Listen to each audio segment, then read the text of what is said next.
Evening, guys. Welcome to another Thursday night live stream. Hope you've all had a good week, and you've been buying some good movies. Managed to get some good pickups, whether horror or otherwise. So as I said in my preliminary, little promo thumbnail that I put out every time I do a live stream, it's going to be another Let's Talk Horror special. So yet again, favourite horror movies, what you might have picked up recently, any aspect at all. I'll be very interested to hear the contributions about the horror movie genre in general. Yeah. So I've had a couple of pickups myself, which I'm very, very pleased with. You most probably know if you've been watching my channel, I got those fantastic Universal movies, the 4Ks, the other day. Really made up with them, lovely slip covers. And also, I got the Terrifier 2 4K. This arrived this morning, so I'll be doing an unboxing of that sometime over the weekend. So yeah, I'm pretty pleased with this week's pickup. Yeah. Okay. All right then, guys. So without further ado, let's just get into the comments and see what we've got in tonight. Right. So the first one is Soviet Union UK. Hi, Alan. You okay? Thanks for coming along. Nice to see you. Yeah, Soviet saying again, I love the vids. I'm glad you enjoyed them. Yeah. Cheers. Fazbear Brothers. Hi, Alan. Hope you're doing well. I'm not too bad, thanks. Yeah, not too bad. Yeah, hope you are too. Yeah. Kevin's here. Kevin William Wardle. Hi, Alan. You okay, Kev? Thanks for stopping by. Jeff's here. You okay, Jeff? Hello, Alan. All. Yeah, thanks for coming along, Jeff. Yeah, nice to see you. Right. Kevin, good to see you, Alan. Good to see you as well, Kev. Yeah. Always enjoy doing these Thursday night live streams, talking about my favourite genre, horror movies. Am I dead? Yes. Hey, Alan. You okay? Thanks for stopping by. Yeah, nice to see you again.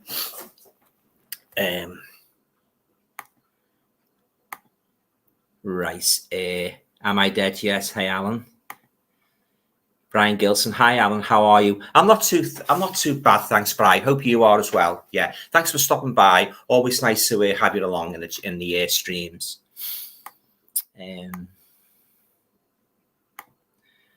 Gina's here. Hi, Alan and everyone. You okay, Gina? Thanks for stopping by. Always great to see you. Hope you've had a good week.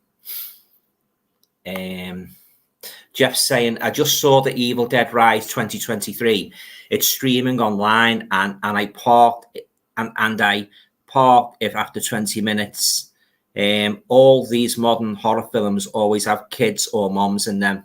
Oh, right, yeah. I'll have to check that out, yeah. But I'll most probably, if I don't rent it, I'll most probably get the Blu-ray. So, but I've heard pretty good things about that. Jeff's saying, not like the old films where most of the cast were adults, middle-aged. Yeah. Oh, yeah. As I said many, many times in all my previous videos, I do prefer the older horror movies. Don't get me wrong. I'm not totally against modern horror movies. It's just that they seem to be more quality, in my honest opinion. There seems to be more quality in the old horror movies, So yeah, as I grew up with all those movies and that, like the Universal monsters and the Hammer films, the Amicus movies. Yeah, so they were my first introductions. First introductions to the wonderful world of horror. So yeah, I've got a great affection for those old movies, and I always will. Right, just waiting for some more comments to come through, guys.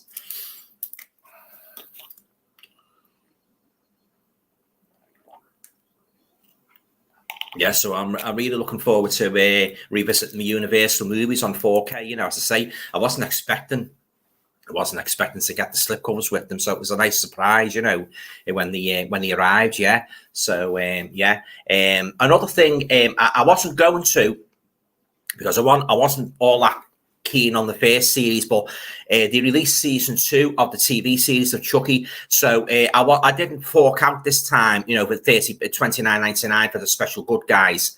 The Special Good Guys edition. I played it safe and just got the standard edition for $21.99. The Chucky season 2. So I'll give it another go. And it's sorry, guys. got a bit of a dryness in my throat. The first season I saw going for £7, so I thought to myself, well, I'll pick that up. It's cheap. I'll watch it again just to sort of like refresh my memory of the story. There was some parts in the first season that I did like, but then there was some parts I absolutely hated. And you'll know the parts that I hated if you watch my video review that I did a couple of months ago on Chucky season 1. But you know, as I say, I wanted to refresh my memory. I've seen it going cheap, so I thought, oh, why not? So I'll pick up. So I've got the 2 seasons now to watch. I don't know if they're going to do a season 3. So oh yeah, I love Chucky. Well, most of the stories anyway, not all of them. Kevin is saying, has anyone heard anything more about the Kino release of it, The Terror from Beyond Space? One of my favorite 50s sci-fi films. It's due out soon, hopefully. No, I haven't heard anything about that one, Kev. No, I have seen the movie though. Yeah, it's quite a good movie. Yeah, but no, I couldn't tell you. You'll give you an update on that one. Yeah, so I'll tell you the movie I'm going to check out, guys. I might rent it actually at the weekend. That one about is it someone's knocking at the cabin. That new one has just come out this week. I'll rent that out on Amazon and see what it's like. And if I do like it, I'll get the Blu-ray, you know. But yeah, so I've seen a couple of trailers of it and that, you know. So I thought to myself, yeah, I'll check that out and see what it's like. In regards to the Gene Roland movies, what I showed you in a recent video, up to now, I've been very, very disappointed with them. The stories have been rubbish. The characters, nothing to write home about. Yeah, so I won't be keeping them in my collection. I've just got a couple more yet to watch. But those first couple, The Cold Eyes of Fear, was a real bore fest. And then the other one, the vampire one, again, the 2 orphan vampires, which I believe has just saw an indicator, a big box set indicator release, hasn't it? Yeah, I think they're doing that now. And a lot of those John Roland movies, they're bringing them out in special editions, you know, with the booklets and that. Yeah, so I'm very, very glad I didn't splash out on the special edition, because it would have been money right down the drain, you know. So you've got to be careful with these movies, haven't you? You know, if you haven't seen them and that, if you take a gamble and fork out for the 4K or Blu-ray and the movie's a load of crap, you know, well, you're £20 down, £25, aren't you? £30 in some cases, yeah. So oh yeah, but I'm not impressed up to now with those Jean Roland movies I picked up. So I'm just going to see what the next few are like, and if I don't like them, they're all going to be flung on eBay as well. Any Jean Roland fans here tonight? Jeff's saying, Alan, I watched a documentary about anthology horror films, and 2 so-called experts said that The Monster Club was a kids' film. Never heard that before. It's not a kids' film. That, what a ridiculous thing to say. The Monster. All right, granted, there was elements of humour peppered here and there, but that was no way. That was no way a kids' film. So I don't know where he's getting this information from. He's obviously not a connoisseur of the horror movie genre. Otherwise, he wouldn't be spouting such rubbish, you know. But no way is that a kids' film. No way.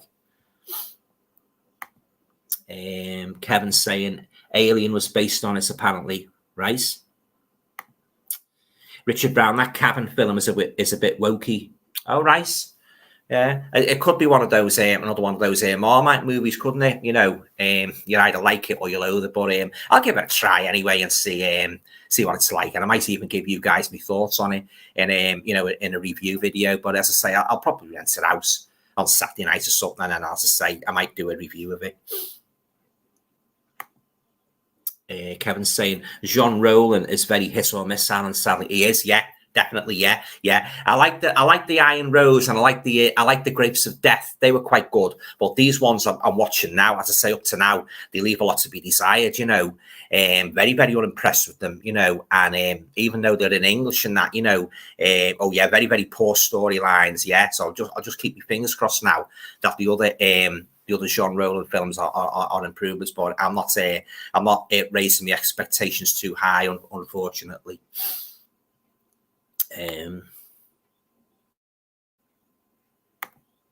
Right, Richard Brown's saying Cold Eyes of Fear isn't a Jean Roland film. Oh right, yeah, my mistake. Yeah. I got them all like all together and that, you know, when it's Jean Roland, but it does look like a Jean Roland movie. But it was a load of crap, regardless of whether it was a Jean Roland movie or not. But well spotted. Kevin William Wardle, Euro horror can be a bit slow. It can be a bit slow. Yeah. Even my mum said she's not too keen on the foreign horror movies. Yeah, but I don't mind them. As long as they're good and that got good stories. I'm a great fan of Suspiria. I love Suspiria. I haven't seen the remake. I've heard mixed things about that. Have any of you guys seen the remake of Suspiria? What did you think of it? Let me know. And I've got the 4K of Suspiria, the 1977 Dario Argento classic. I haven't watched it yet. I've watched that movie that many times in DVD and Blu-ray formats, but I've got the 4K now, which by all accounts, the picture quality is supposed to be absolutely stunning. So I will get round to watching that sometime over the next couple of weeks. I love Suspiria. Brian's saying, I've heard Knock at the Cabin is really good. What is your favourite? What is your favourite? What's that? What is your favourite M. Night Shyamalan film? I'm not too sure what you mean there, Brian. Kevin says Monster Club is a classic. Indeed it is. Yeah, great one. It's a great one, Monster Club. Am I Dead Yet to Jeff Joffrey? Does he not mean the other Monster Club from the late 80s, one a bit like the Goonies? I'm not sure, but I'm referring to the early 80s one with Vincent Price, and John Carradine, which I enjoyed immensely, So and I believe they actually done a novelization of that as well, because I've seen some of these sites where they have the old horror paperbacks for sale. I've seen images of that original novelization of the Monster Club. I think it was Chetwynd Hayes that wrote it. I'm a big fan of his work, by the way. Ronald Chetwynd Hayes, a great English ghost story writer, sadly no longer with us. But fantastic. Yeah, he wrote some fantastic stories. Chetwynd Hayes, big influence to me as well on taking the horror writing pen up myself. Yeah, he's wrote some real fantastic stories. Chetwynd Hayes, but remember, it serves me correctly, in the Monster Club, John Carradine plays Chetwynd Hayes in that. And of course, Vincent Price plays the vampire, doesn't he? He's sort of like, I don't know if he's the boss of the Monster Club or not, but he plays like the other main role in it. Yeah, and a fantastic job he does too, as always. Jeff's saying it was Mark Gatiss and some other director guy who said it was a kid's film. Mark Gatiss, oh yeah, I know Mark Gatiss. Yeah, I've seen him a couple of times on the telly, getting interviewed. Stupid comment, like you say. Yeah, that wasn't a kid's film. That, I didn't like it. Didn't Mark Gatiss do the that Dracula 3-parter a couple of years ago? It was shown at Christmas. Yeah, I'm sure it was Mark Gatiss that did that. Didn't like that. It was terrible.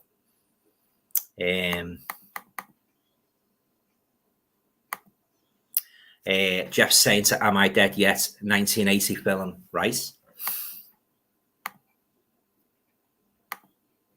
Jeff saying one with the ghouls in it. Yeah. Stuart Whitman, where he goes to that weird village. Kevin William Wardle is saying, I think I have a couple of Roland films from Kino, right? Yeah, as you say, he's a bit of a hit and miss, isn't he? Am I Dead Yet? Jeff Joffrey, I meant Monster Club from the late 80s. Guy probably talking about that. That's like a kid's movie, right? Richard saying John Rowland is supposed to be a bit of a surrealist. His films are a little bit weird, I must admit, these sort of like hazy dream-like sequences and that, But as I say, the latest ones I've been watching have proved to be very, very, very, very disappointing. Kevin's saying, do you like Mario Bava, Alan? Yeah, I do like Mario Bava. Yeah. Didn't he do the what's the name? The one that was made in the 60s, where they had it. I always forget the name of that movie. But it's set in a fashion house. Blood and Black Lace. Didn't he do that, Mario Bava? And didn't he do see some of these Italian directors? Sometimes I have to be honest. I've said this before. I get a little bit mixed up with what films they've done. You know, because I'm not a real great expert on Italian horror cinema. Although I do like it, I'm not a great expert. I don't know as much about that as I do about the Hammer films and the Universal movies. So, and it's very, very easy to get a lot of these Italian directors mixed up because a lot of them do very, very similar works to other directors. But yeah, what films I've seen of him? Hasn't he done that one with? Didn't he do that one with Christopher Lee? That new one to come out, Mario Bava, the whip and the body. And didn't he do the one with Boris Karloff, Black Sabbath, the anthology one? That's a great one. That the Boris Karloff one. Yeah, I love Black Sabbath. Yeah. Jeff is saying, "Am I dead yet?" No, they were talking about the 1980 film because they had clips of that in the background, right? Edward's here. You okay, Edward, mate? Thanks for dropping by. Evening. Hope you're well. I'm not too bad, thanks, mate. Yeah, not too bad.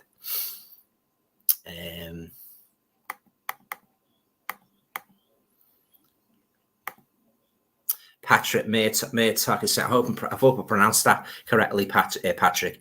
Hi, Alan. Not sure if you like Pete Walker films. I love Pete Walker films. I've got quite a few of them in my collection, you know. Yeah, I love Pete Walker.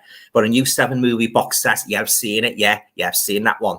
It's coming out in September called The Flesh and Blood Show. Yeah, the Blu-ray covers look great. I've got all them. Otherwise, I would have got that. I would have ordered that right away. But I've got them all, you know, in separate. Unless there's a major step up in picture quality, and there's a major step up in terms of the amount of special features, I might be tempted to upgrade. But if there's no real big step up, I'll pass on that one. But I've seen that cracking air box set. It's very, very tempting. But as I say, I've already got most of Peter Walker's movies. Yeah, fantastic director, Pete Walker.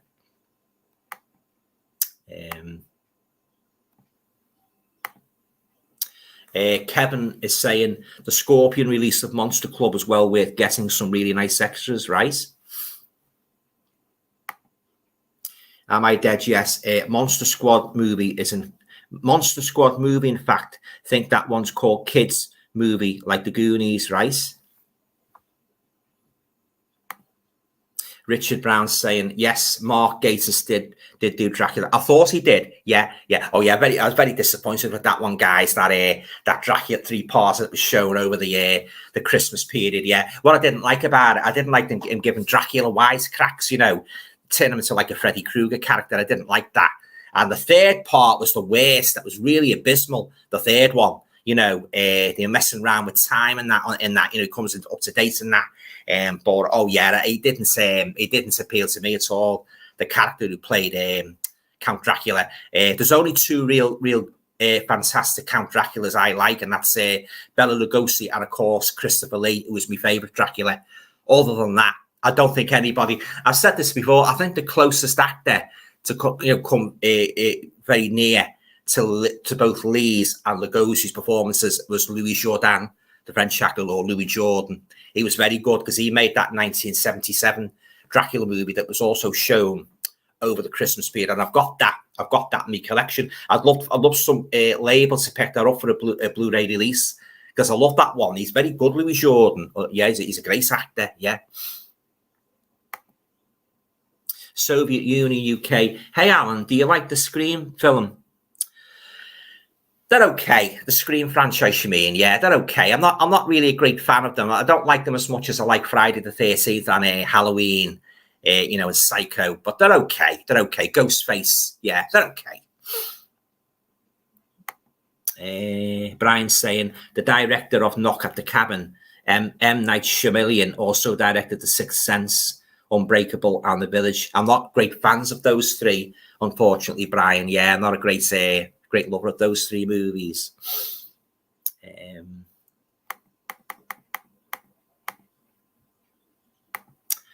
Movie Squirms here. All right, Jordan, nice. Yeah, thanks for stopping by. Nice to see you. Hi, Alan. I'm just popping in to say hello. Hello. Have you seen the Elm Street documentary, Never Sleep Again? I haven't, no, but I'm going to watch I noticed you've done a video of it, haven't you? I'm going to watch that later on. Yeah, I'm looking forward to watching that. I watched it the other night. It was incredible. Yeah, I say, I'm going to check that out later on, Jordan. Yeah. So, oh yeah, thanks for stopping by, mate. Yeah. Cheers. Always nice to see you. But I'll definitely check that out. Yeah, definitely. Kevin's saying, yes, Alan, Blood and Black Lace. That's the one. Blood and Black Lace, which I think was made around about 1966 or 65, if my memory serves me correctly. I've got a great edition by Arrow, Blood and Black Lace. And I love the music as well. You know, when it starts, that sort of like pound and music, like, yeah, it's very, very exotic. Yeah. Oh, I love the soundtrack on that. Yeah. And quite a scary killer as well. Quite some gruesome deaths in that one, Blood and Black Lace. Jeff's saying, Alan, I love those badly dubbed horror films. Oh, yeah. It's like the spaghetti westerns, isn't it? You know, some of them are very, very badly dubbed, you know, but all very, very enjoyable though, guys. Yeah. Try to sort of like, I try to cast the blind eye onto the poor dubbing and try to sort of like enjoy the movie and that, and sort of like, you know, imagine it's actually them that's speaking, if you know what I mean. But I totally agree with you about the you know, the badly dubbed movies and that. I have a problem. I said this before in a previous video. I have a problem with my 4K player because quite intermittently it tends to go funny sound wise, because like the actors, the way that the lips are moving, but the lips are about 5 seconds behind what's actually coming out, if you know what I mean. So they start looking like the movie starts looking like a badly dubbed movie. So what I have to do, I have to press the pause button on my player for about, I don't know, about near 10 seconds, and then once I press play again, it goes all right, you know. But it's a pain. It's a real pain in the backside having to do that. You know. Sometimes my 4K player goes off for about 5 or 6 seconds, a total black screen. Then it comes back on again, which is equally annoying, you know. But I take your point about the you know, the badly dubbed horror films. Kevin William Wardle is saying, the whip in the body is good, but a bit slow. I thought it was a bit slow because I saw it a couple of years ago, Kev, and I wasn't too keen on it. Although I love Christopher Lee, I thought that was one of his inferior movies. Yeah, it wasn't. The story wasn't very gripping. Yeah, a bit slow in parts. Black Sabbath is his best, along with the Planet of the Vampires. I haven't seen Planet of the Vampires, but I've seen the trailers, and a very, very beautifully shot movie. Planet of the Vampires, so I'll have to check that out. Yeah, but oh yeah, I love Black Sabbath. You know, Boris Karloff. Yeah, fantastic anthology movie. If you haven't seen Black Sabbath, guys, I'd recommend you check that out. It's a great one. Yeah, Boris Karloff, he's in top form in that movie. He really is. Soviet Union UK is saying, do you like Friday the 13th? I love Friday the 13th. My favourite one being number one, the first one from 1980. I love number 2. I love number 3. Well, I love most of them, really. It's just when he got a little bit hokey, you know, where he was sort of like, he sent him into space and that, you know, I thought that was pretty laughable. And the one is that Jason Goes to Hell, where he gets chopped up in little bits and he gets reassembled again. I thought that was a bit far-fetched. But yeah, I love most of the Friday the 13th movies. And I'll tell you, Friday the 13th Part 3, I love that disco music and that, you know, it's got a real catchy thumping beat. You know, the Friday the 13th, the one that was shot in 3D. I love that one. My memory serves me correctly. Wasn't that the one where we first see Jason in a hockey mask? Because I know in Friday the 13th Part 2, he has like a bag over his head, doesn't he? But oh yeah, I've got the Scream Factory, the big deluxe box set of Friday the 13th. Yeah. Oh yeah, I got it a couple of Christmases ago. Fantastic. I'm really made up with it. But oh yeah, when I first started renting my VHS videos back in 1986, you know, I got my first video player. Friday the 13th movies are always the top ones at rent house from your local video library. Yeah, I always looked along the shelves to see if there's a new Friday the 13th. I thought, oh, they are, Part 3, Part 4, and it was always a great thrill for me, especially when I didn't know they were going to release a new one. I suppose you guys have had that feeling as well in the 80s and 90s when you've gone into the gone into your local video store and you didn't know there was a good, you know, because like there wasn't as much, hardly any social media was there, you know, in the 80s and that. But when you saw a movie that you didn't know was going to be released, it was such a buzz, guys. It really was, you know. Or another sequel, snapped it up right away, yeah. But oh yeah, those were the days, yeah. But yeah, I'm a huge fan of I'm a huge fan of the Friday the 13th, and I hope to do, once I've watched every single movie in order, I hope to do a full ranking of every single Friday the 13th movie. So watch this space. Right, it's back to the comments.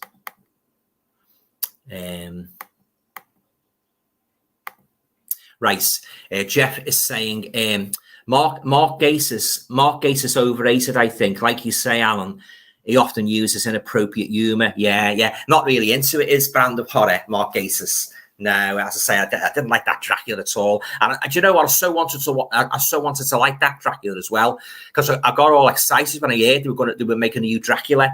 A new Dracula for Christmas, and that was, was rubbing my hands and that with glee, But when I seen it, oh my days, was I disappointed, yeah.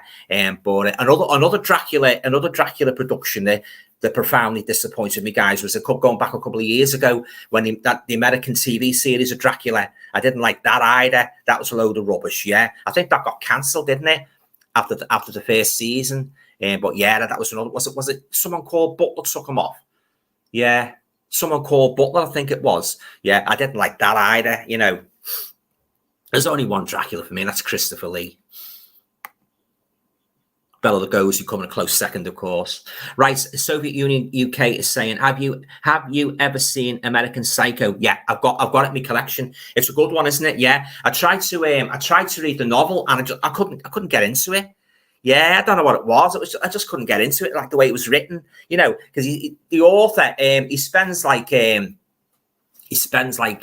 pages and pages and pages describing about is it like clothing and meals and that, going into detail about what they ate and that, what they wore and that. Oh, I thought, this is a real bore fest, this.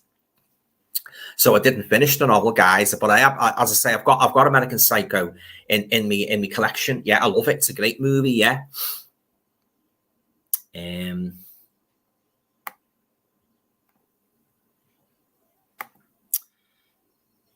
Kevin's saying, I was appalled by that new Dracula. What a waste of time and efforts.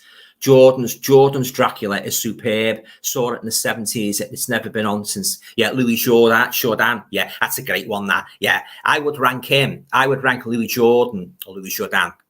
As I say, depending on how you want to pronounce it. I would rank him as my third favorite Dracula. After Lugosi and Lee, Louis Jourdan definitely third place. Yeah.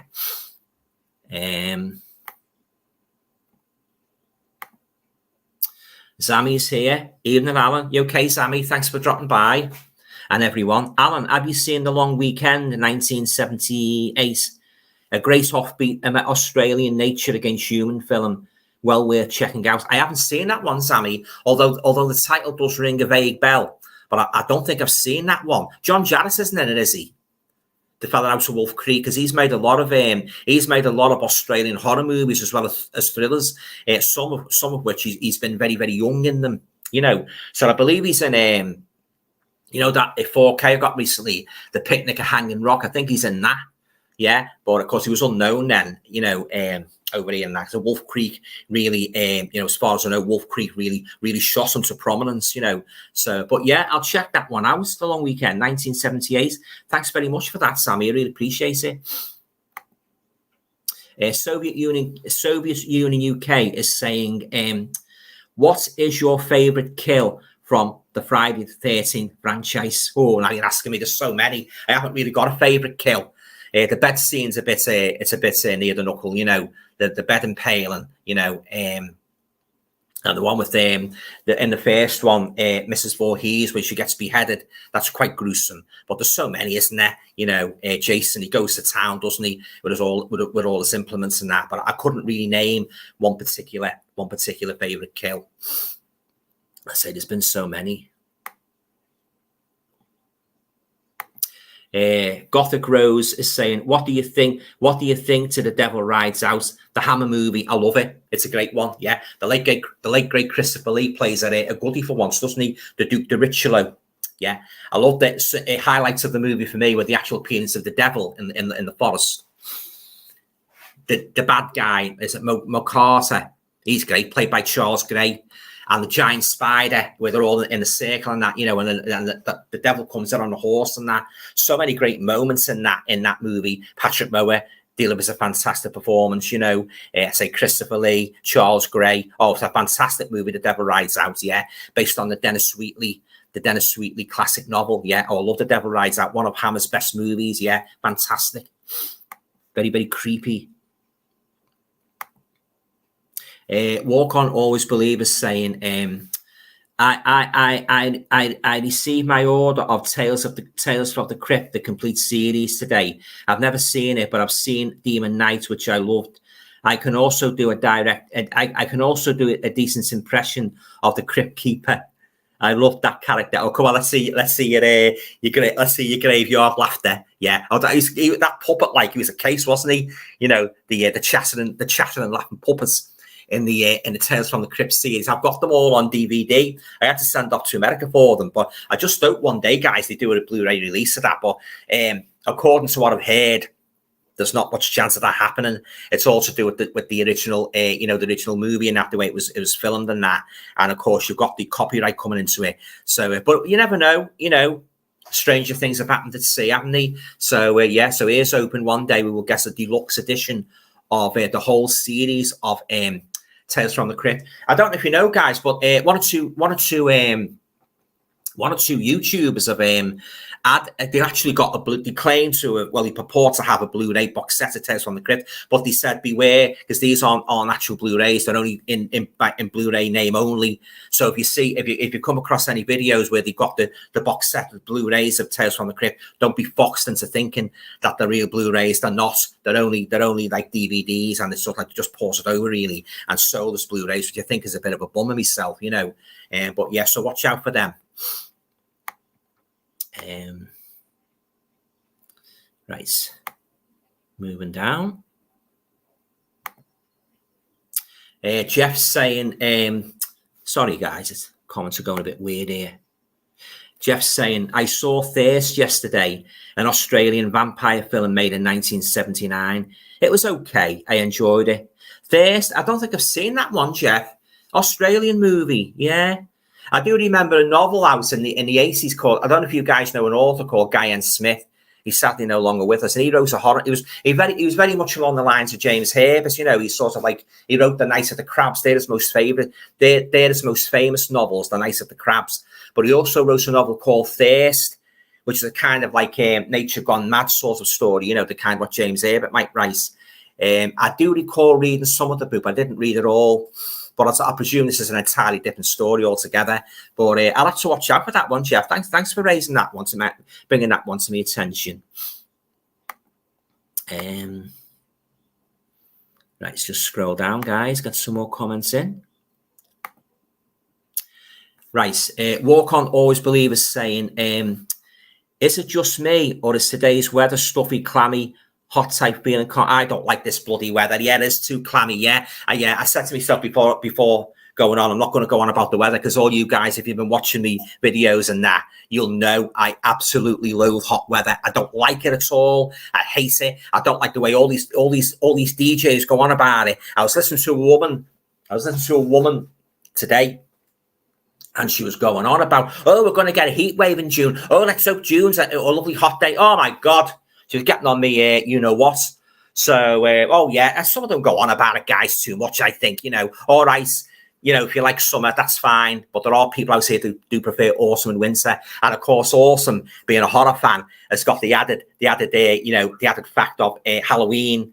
You know, Halloween, Michael Myers, all the horror movies come out, don't they? You know, Halloween and that.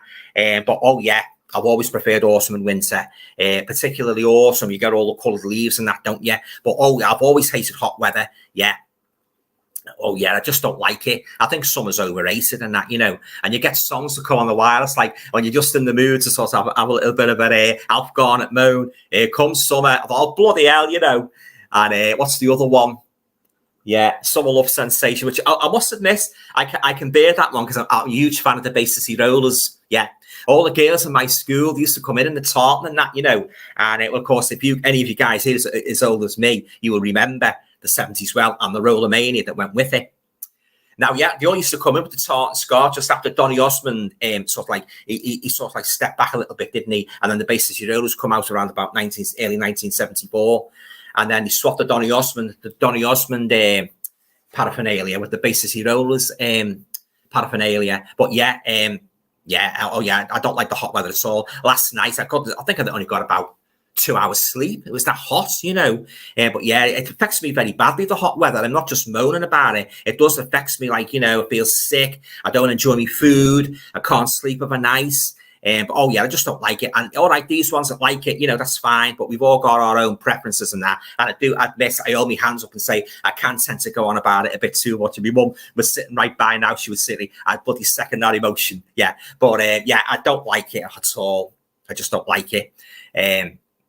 I'm not one of these people that like to go abroad, but I don't understand these people that can go to really red hot countries. I mean, really stifling, that heat wave was enough last year. God, bloody hell, I thought I was dying. It was that hot. All I was doing just lying flat, drinking glasses of cold water. It took me all my time to pick a bloody book up and read. It took me all my bloody time to watch a movie. It was that hot. It just felt like just lying there and going to sleep until it was over, But I say, getting back to these presenters, there's some of the irritating swines, on these radio shows and that, and forecasters. When they say the weather is going to be, they say it's good news, not for everybody. We don't all like it. We don't all like being hot and sweaty, uncomfortable and thirsty. Thank you very much. And he seems to be forgetting about the global warming as well. That's presenting a very, very bad problem. And he's even saying again, I saw it on one of the internet, when you get the news highlights up and that, the scientists are saying again, it's a very, very precarious position in the world with the global warming. So that is very, very worrying. And I don't understand why these sun freaks can go on and on and on and on and on like a bloody broken record about how much they think, it's going to be a heat wave tomorrow, yay! Oh, do me a favour, clear off. I'm very much an autumn winter person. Halloween, Christmas, I don't like bonfire because of the noisy bloody nuclear fireworks that they're making now. But autumn, Christmas, not a great fan of New Year. I think that's very overhyped, and I think there's a lot of falseness with that New Year. I'm not a fan of the hot weather at all. I just don't like it. And I don't understand how these presenters can go on and wrongly, have this misconception that everybody likes it. We don't like it. I know a lot of people that hate it as much as me. So, but there you go. I said my piece on the hot weather. Now let's get back to the horror. Right. Okay, Richard Brown's saying the problem with the Friday the 13th was they were cut to ribbons. I believe so, yeah. But I don't know exactly which parts were cut and which parts were kept in. I'd have to read up on that. But yeah, I believe they were sort of like cut by the censors and that. It's ridiculous, really. Right. Walk On Always Believe is saying, I also receive repulsion from I think 1965 on Blu-ray. I've got that one. It's a white cover, isn't it? Roman Polanski. It's got that. Yeah. My mum hates it. She doesn't like it at all, but I love it. Yeah. And what's that? The Taking on DVD, which I'm very much looking forward to. I've also ordered the Only Fools and Horses box set.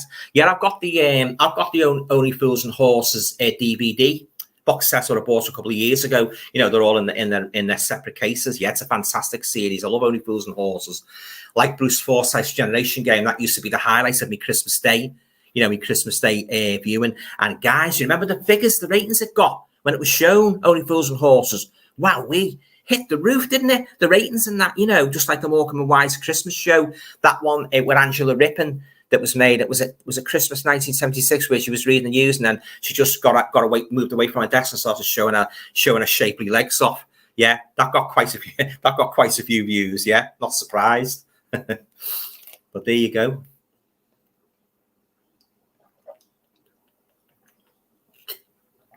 But yeah, when you think, guys, some of these classic shows and that, they did a great job with the storylines, didn't they, and the production and that, and the classic actors like David Jason, absolute icon of British comedy, David Jason. Of course, he's played a lot of serious roles as well, hasn't he? Inspector Frost being the one that springs to mind, A Touch of Frost. He's very, very good in that, A Touch of Frost. A very versatile actor, David Jason, one of our best. Soviet Union K's got 1, 2, 3, 4. 1, 2, 3, 4 blanks here. I don't know what's gone wrong there. Jeff's saying, I think Gary Oldman was quite scary as Dracula. Oh, did you like that one, did you, Jeff? I wasn't too keen on that. Yeah, I didn't really like that one, but we've all got our own taste, haven't we? Walk On Always Believe is saying, I rewatched Assault on Precinct 13, 1976, a few days ago. I loved every second of it. Do you know, that's one movie I've never got round to watching, Assault on Precinct 13. I've never watched that. I'll have to check that out. Yeah, I've heard a lot of good things about that movie. Kevin William Wardle is saying, Planet of the Vampires is good, but might be slow for some taste. I love it. So I'll have to check that one out, Kev. Planet of the Vampires, yeah, definitely. Love a good vampire movie. But I tell you what, I don't like, guys. One aspect of modern day vampire movie. I think you all know what I'm going to say. I don't like sloppy vampires. You know, the likes of Twilight, Innocent, True Blood. I don't like vampires made sloppy and sort of like pin-ups. You know, pin-up boys, poster boys. I don't like that. I like my vampires to be down and dirty and scary, like the vampire in Salem's Lot, Barlow. Now, he was one scary dude. He really was. You know, Christopher Lee, the greatest Dracula ever.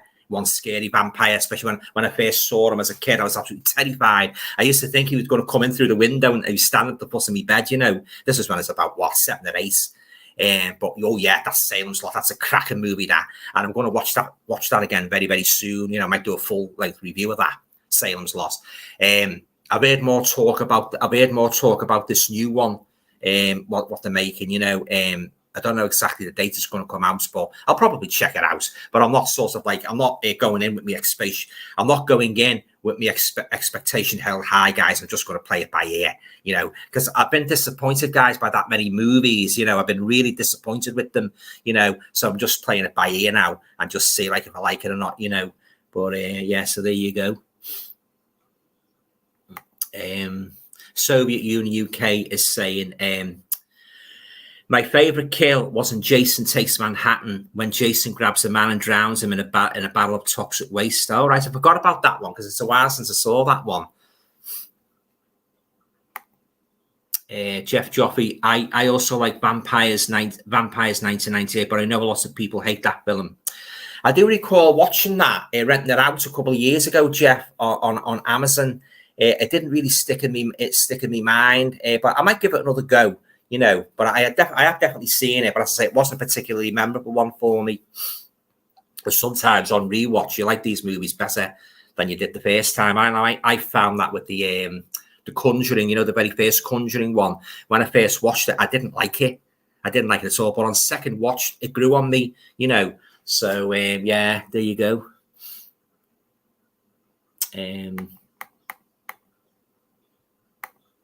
Right, Brian's saying to Jeff, I love John Carpenter's Vampires.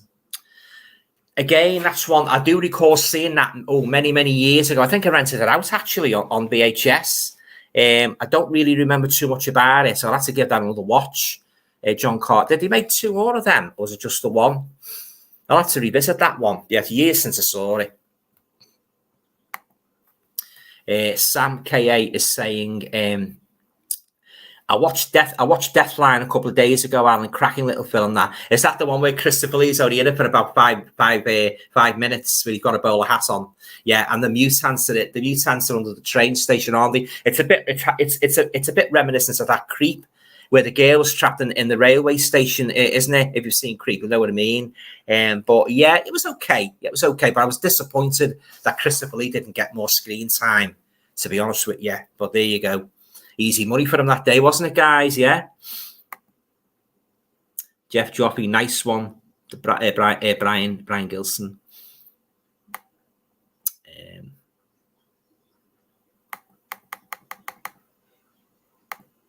Right. Kevin's saying, Assault on Precinct 13 is a classic. I saw that in the cinema back in the early 80s.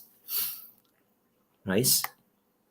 Brian's saying to Jeff, thanks, the sequel is good too. Okay. Jeff, I don't think I've seen that one, to Brian Gilson. Walk On Always Believe says, I ordered the Tales from the Crypt series off eBay for around £30 on DVD. Good price. Yeah. Hopefully there'll be a Blu-ray down the line. Oh, yeah, fingers crossed. Yeah, that is one series I would love, absolutely love to see on Blu-ray. The Tales from the Crypt TV series. Yeah, absolutely love that series. There's some cracking stories in that, guys. There really is, you know. And that puppet, oh my days. Yeah, and I love the, I tell you another aspect of that I love.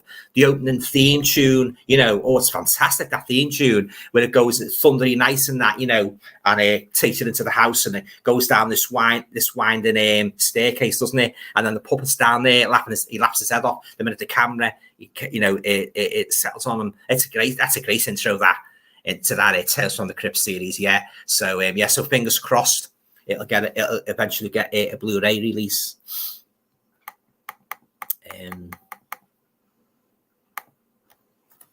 Sam K8, looks like you've lost weight, Alan. Hope all is well, mate. Oh, right. Oh, I've noticed. I've lost weight. Wouldn't be the t-shirt, would it? I haven't noticed, to be honest, mate.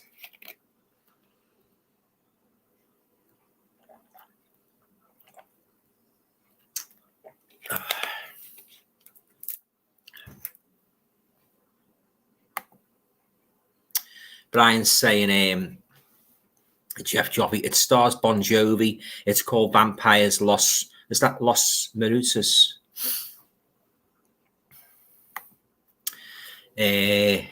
Jeff's saying, cheers, Brian Gilson. I'll track that one down. Okay.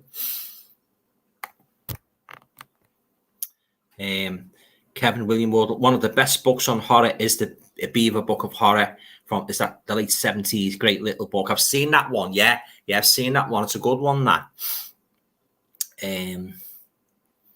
Scroll up, guys. Brian saying to Jeff, you're welcome. Jeff saying the hot weather makes me very thirsty during the night. Same here, Jeff. I loathe it. Put my fan on, you still can't get cool in that, you know. But yeah, I don't like it at all, you know. I just hate it.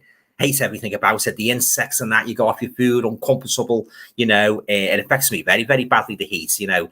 That's why I go on about it a bit and that, you know. And as I say, these presenters, you know, they're really irritating. That woman that was on today, oh God, I thought she was never going to stop going on about the bloody heat wave and that, you know. Oh. Edward, I'll be catching up on the stream later as it's my birthday today and I'm out. Oh, happy birthday. All the best, mate. Yeah.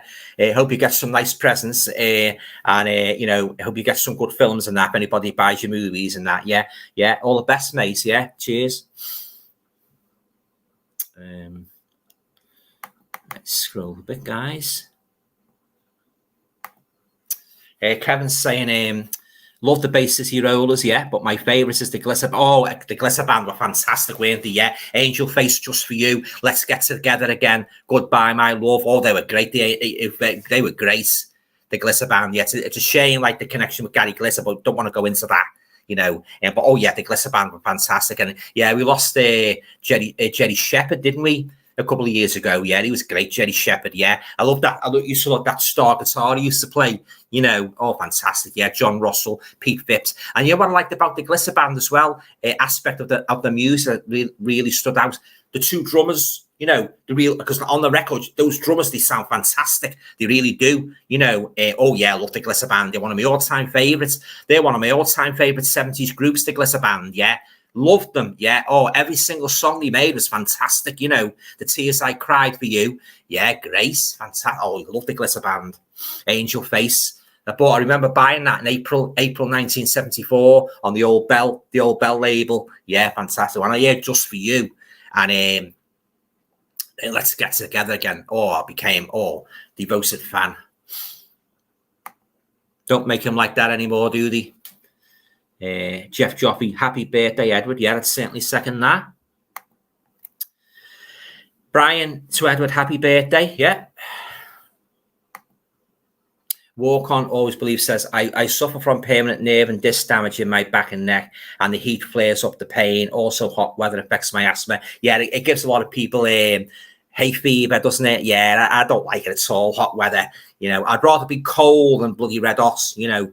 because what I like about the cold weather as well, you see, well, I enjoy things more. I enjoy my food and that, you know.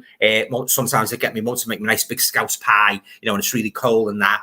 My Christmas dinner, of course. I love to curl them under the blankets on a cold night, a cold winter's night, and that, you know, curl them up with a good book, you know, by the fire and that, you know.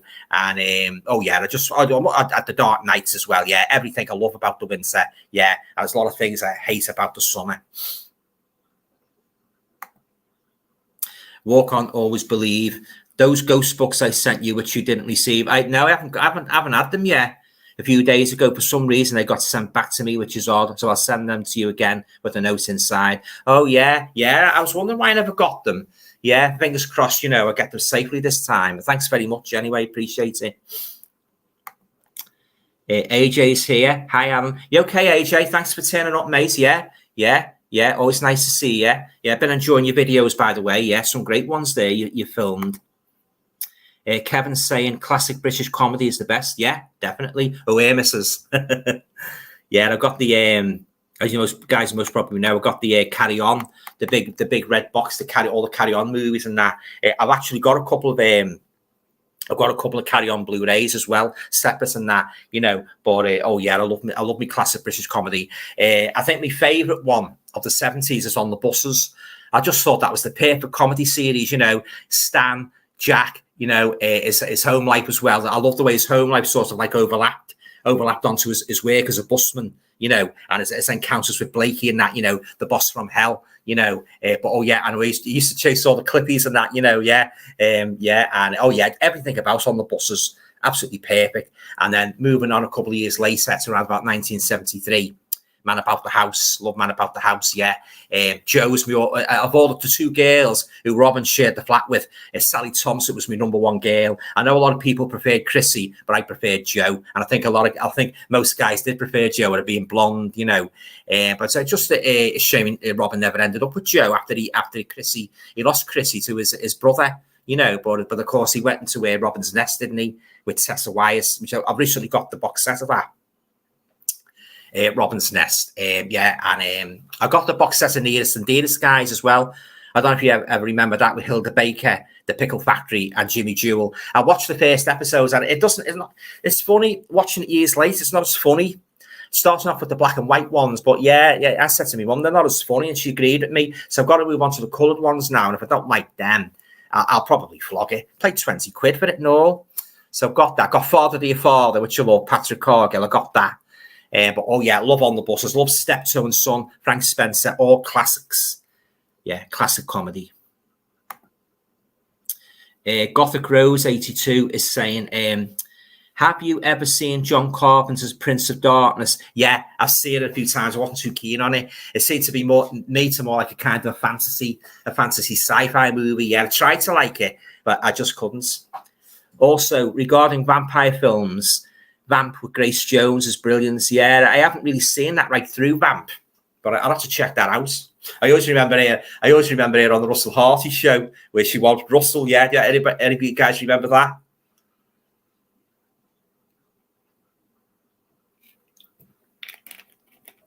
Yeah, but yeah, I'll have to check that one out. That one.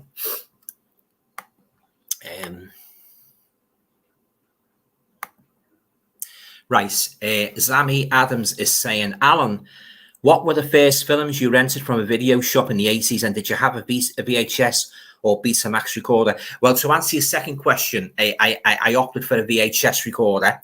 And to answer your first question, Zami, the first movies I rented from a video shop, well, Mausoleum would be one. The one with Bobby Brescia, and that's a fantastic one, that Mausoleum. And there's another one of unknown origin about I don't know if any of you guys seen it. It's about a big giant rat that sort of like terrorizes this couple in the house. I think they would actually come to think. I think they were the very first two I rented, Mausoleum and that one of unknown origin. And then of course I rented the Texas Chainsaw Massacre, the original, which I love, one of my all-time favorite horror movies. I rented a lot of the Clint Eastwood ones out, Get Away from Horror for the time being, you know, Dirty Harry. I rented them out. I rented the Demons out, you know, with it in the cinema. Love Demons, yeah. But oh yeah, definitely, yeah. Oh, there's so many, you know. I was there every night near, you know, when I used to finish work, he used to pop in and that, you know. I was actually in I wanted that. I wanted that wide. I wanted that wider choice of titles. What I'd done, I joined every single bloody video shop in my area, the Wirral, and even some in New Brighton as well. Because I used to stay on. When I used to finish work in the 90s, I used to stay on the train and get off at Wallasey Village because they had a fantastic blockbuster in Wallasey Village and that, you know, and and they had a good one in Victoria Road as well, New Brighton. So, I wanted to get the maximum amount of choice, you know, to rent out and that, because most of the video stores that, you know, they had different titles and that. And I tell you what one store was a big favourite of mine, Rocks Records in Borough Road, Birkenhead. That was some great titles that, and also added treats. You got them with the actual covers. Whereas in most of the video stores, you only got the plain cover, didn't you? You know, the grey cover and that. When I used to rent them off on the garage and places like that, you'd get the plain cover. But in places like Rocks, you get the cover with them, which, I was really in my element, guys, you know, it really was, yeah. But, got fond memories of renting all those, horror titles in the 80s and 90s. Yeah, fantastic memories. What I used to hate, though, guys, the dropouts. That was the curse. That was the curse of the VHS tape, the white specs and that, you know, that meant that usually signified a lot of people had rented the movie out, you know. So, you used to hate the dropouts. I had one or two. You could hardly see the picture. So what I had to do, I had to adjust the tracking on my video, you know, on my VHS video player to sort of like get it, you know, to near perfect as I could, you know. But, I used to hate that dropouts. Kevin's saying Salem's Lot is a classic. Barlow was so scary. He certainly is scary, definitely, yeah. And that scene where the boy at the window, he comes back from the dead as a vampire and he's floating outside the window like that. And, it's a Danny Glick lets him in. And, oh, God, that's scary, that. It's been talked about a lot, that, in the videos of horror YouTubers, that scene, yeah. And Barlow, when he invades the house and that's a terrifying scene, and that, and the part in the mortuary as well, the female vampire. It's an absolute classic. And David Soul, he delivers a fantastic performance as Ben Mears, you know, the hero, and the lad, like, you know, sort of like helps them fight the vampires. And James Mason is great as a striker. He's sort of like Barlow's like right hand man. You know, he delivers a fantastic performance as well. The late great James Mason. That's a perfect horror movie, that, directed by the great Toby Hooper, who did Texas Chainsaw Massacre. That is a fantastic. I think that's the best horror TV movie I've ever seen. Because I think of it, the 1979 Salem's Lot with David Soul and James Mason. Love it, yeah. The book's good as well, Stephen King. But in the book, Barlow is more like a Dracula type character. He hasn't got the bald head. He doesn't have the Max Schreck persona. He's more like Dracula. He's like sort of like he dresses in the dark clothing and that, you know, and he's an ordinary man. But of course, when his fangs sprouts, he becomes like as demonic as Christopher Lee in the Hammer movies, yeah. So if you haven't read if you've seen the movie but you haven't read the novel, I highly suggest you read the novel as well, because that's great as well. Yeah, very, very brutal, very brutal. Terrifying the way all the town gradually turn into vampires and that, you know, all the kids on the school bus and that, you know, and the grave digger. Oh, it's great, yeah. I think that's one of Stephen King's greatest stories, Salem's Lot. Fantastic. Yeah, great movie, great book.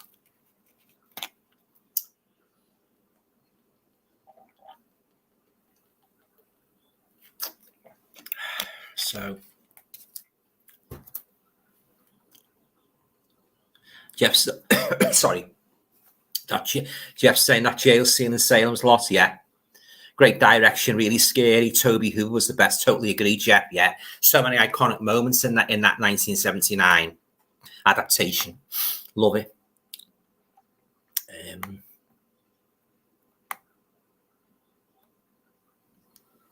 Hang on, guys. The comments just jumped up a little bit.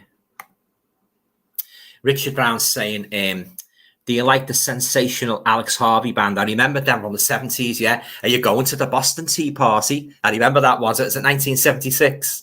Yeah, and he made a cover version of Delilah, didn't he? Tom Jones's Delilah, if my memory serves me correctly. Yeah, the sensational Alex Harvey band, yeah. They were Scotch, weren't they? Yeah, I do remember them singing that. Are you going to the party? Going to the Boston Tea Party? Going to the party? Yeah, I remember that. Yeah, and as I say, Delilah. Yeah, I can't remember what they've done after that, to be honest. Right, Kevin's saying Pete Phipps is still touring, Alan. Great drummer. Yeah, I bought Let's Get Together Again in 74, right? Too. Glad you like the Glitter Band. I love the Glitter Band. Yeah, fantastic. Yeah, one of my top bands, Kevin, of the 1970s. Yeah, I always used to look forward. To a new Glitter Band release. Yeah. Oh, fantastic. Yeah, they have their own style as well. Let's just say the two drummers, sheer magic. Do you remember talking about the Glitter Band? He starred in a film, didn't he? Where is it never too old to rock or never too young to rock? Excuse me, sorry.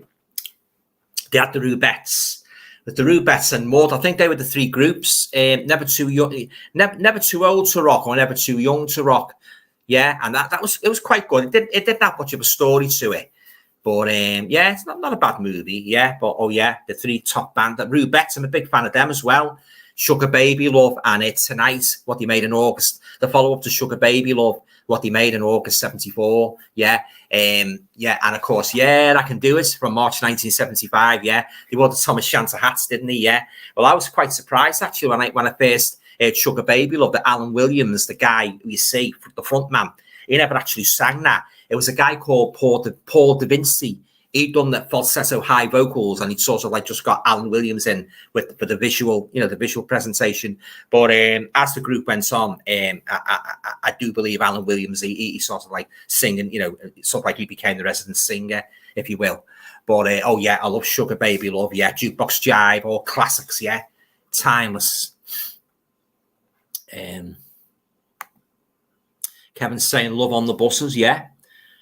The films were very popular for Hammer in the 70s. Yeah, I've got all three of the movies, and I hope they get the long overdue, aren't they, for a Blu-ray release with piles of features? Yeah, so fingers crossed. They might get released, sometime in Blu-ray. One of my favourite episodes of On the Buses where Stan goes after the inspector's niece, Sally, played by the lovely Madeline Mills. Oh, she's an absolute cracker. She really is. Legs up to her armpits, long blonde hair, and of course, you've got the bus uniform on and that, and the little hat. Oh, no wonder Stan at the hots for her, And of course, she come back again.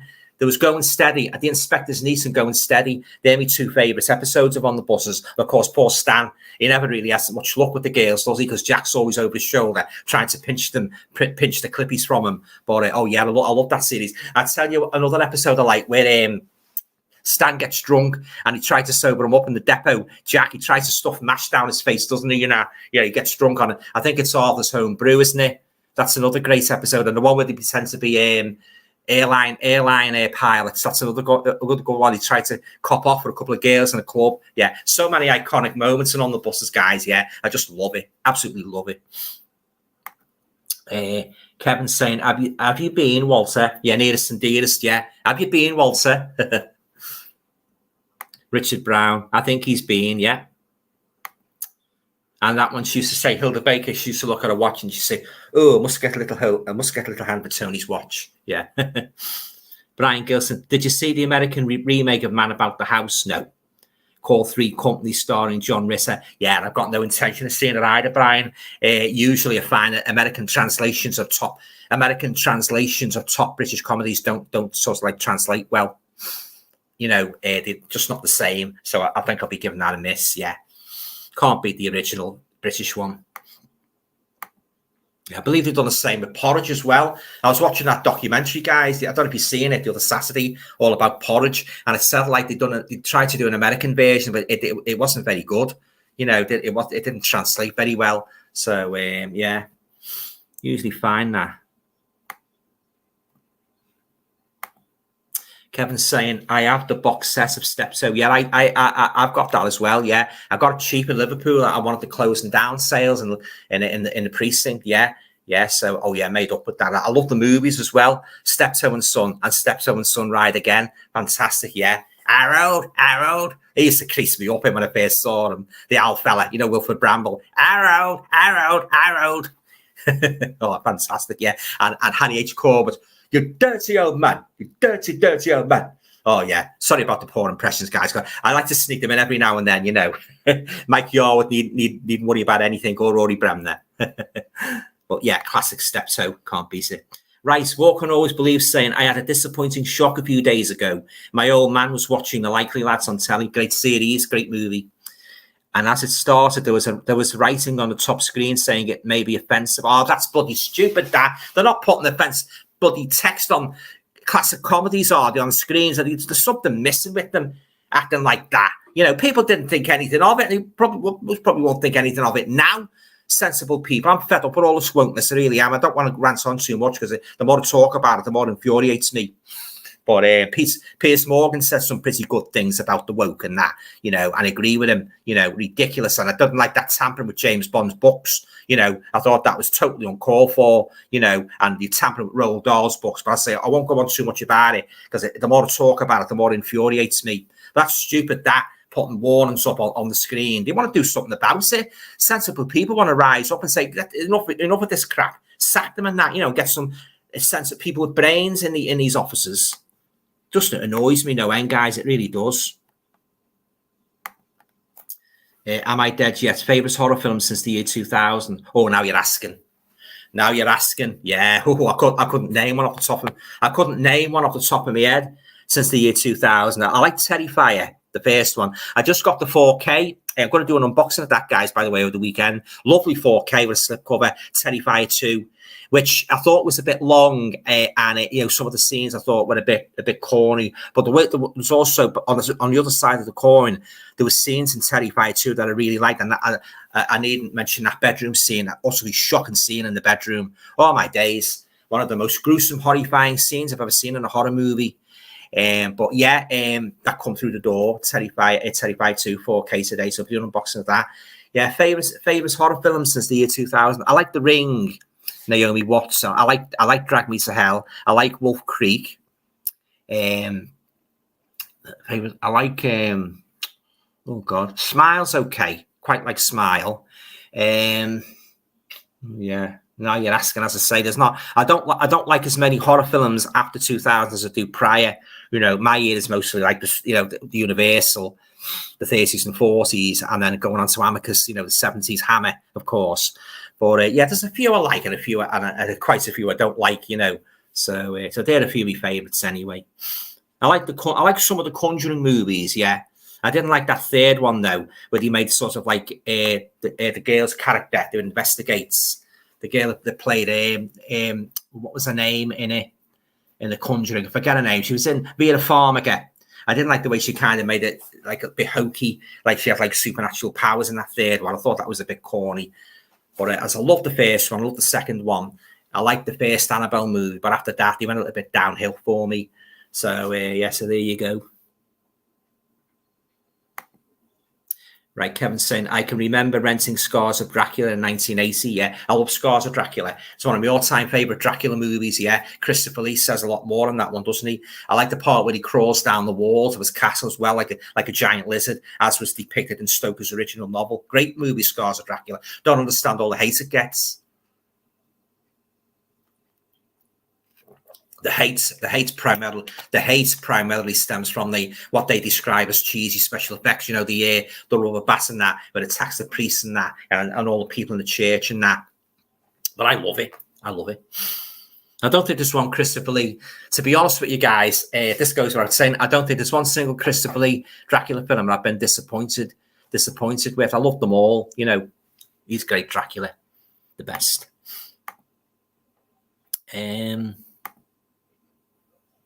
Right, Walk On Always Believe is saying, I had my eye on the Pete Walker horror set. Looks lovely. It does.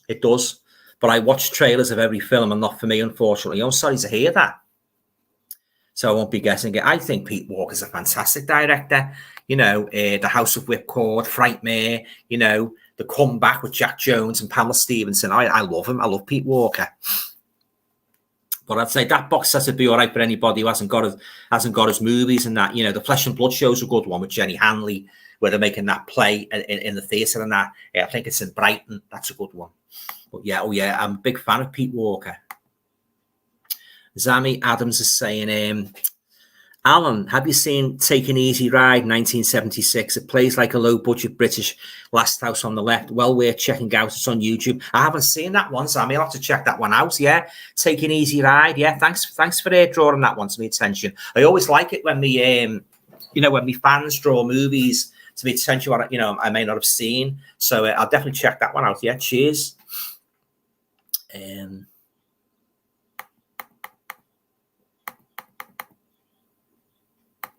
Right. Walk On Always Believe is saying Demons is fantastic. Indeed it is. Yeah. Especially the first one. Wasn't too keen on the second one. Oh, you like the second one, eh? But loved the first Demons. Yeah, the first one's the best with it in the cinema. Yeah. The second one was a little bit of an anticlimax for me.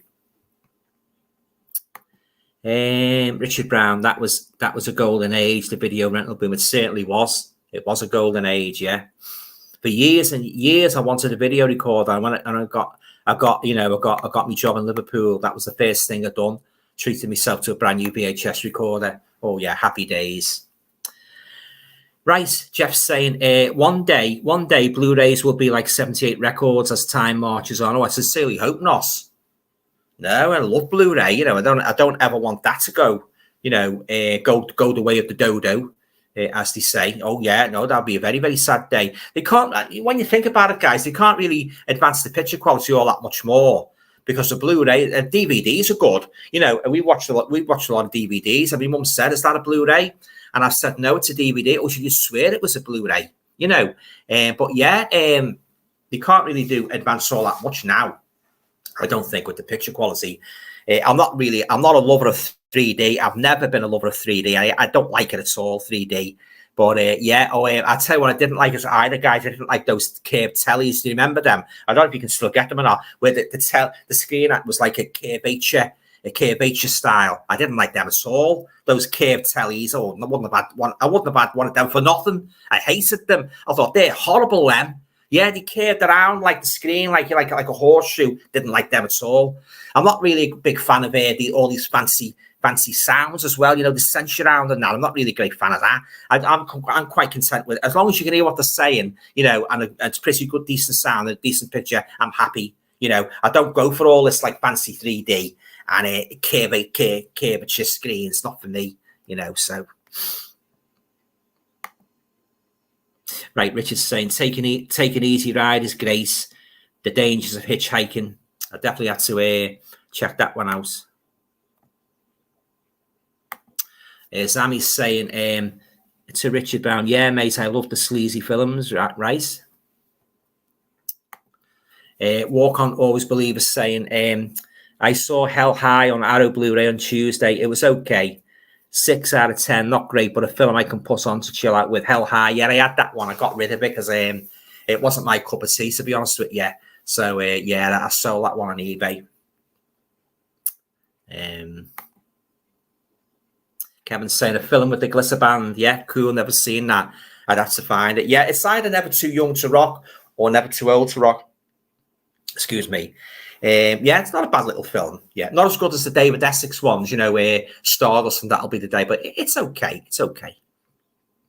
I'll tell you another 70s movie I'd like in my collection, guys. I've only seen it once. Slade and Flame. And if you've seen that one, because I was a huge fan of Slade and still am. And yeah, again, it's sort of like highlighted the whatever you think what a rock band goes through when they go on the road and that, you know, with the roadies and that, and concerts and that, and the women and that. Very good, you know. So I'll if they got a Blu-ray of that, I might pick that one up. Yeah, it's good, that one, Slade and Flame. Alan Williams is in it as well. You know, Diana Dawes' husband. Yeah. Walk On Always Believe. I picked up a few CDs recently of some of my favorite singers, including the Carpenters. I love the Carpenters. Yeah, especially Yesterday Once More and Sweet Sweet Smile. I love the Carpenters. She had a lovely voice, Karen Carpenter. Very, very sad what happened to her. She had one of the best mellifluous voices I've ever heard in my life. Peter, Paul and Mary, yeah, that's good. They were good. Marty Robbins, yeah. Cyndi Lauper, Time After Time. Joan Jett, the Kingston Trio. The Kingston Trio, yeah. Didn't they sing Hang Down Your Head, Tom Dooley? I think they sang, didn't they? Yeah. Another band I like, guys, they're out around about 1971. Remember a group called Greyhound? They sang The Ink Is Black, The Page Is White. They were good. Greyhound, yeah. They were very good, Greyhound. And that group that sang Sister Jane, You're Going to Change Your Name. Well, the memories are coming back now, guys, from 1971. Yeah. And Tom Turnaround. They were good. Yeah. I forget the name of that. It wasn't Blue Mink, was it? They sang Tom Tom Turn Around, Sister Jane, you're gonna change your name. I used to love that one. And another one I used to like as well, guys. Was it Wishbone? Marie la Voo Voo Voo. She'll put a spell on you. Very, very appropriate to tonight's theme of horror, isn't it? Marie la Voo, the Witch Queen of New Orleans. I used to love that one. It was always played, and that I always remember when my dad used to sign on in the 70s, and that, and he used to take me. He'd sign on when he wasn't working in Dole and Birkenhead, and he'd take me for a meal in Olivieri's Cafe. If any of you live in Birkenhead, you know, and you're old enough as me, you'll remember Olivieri's Cafe.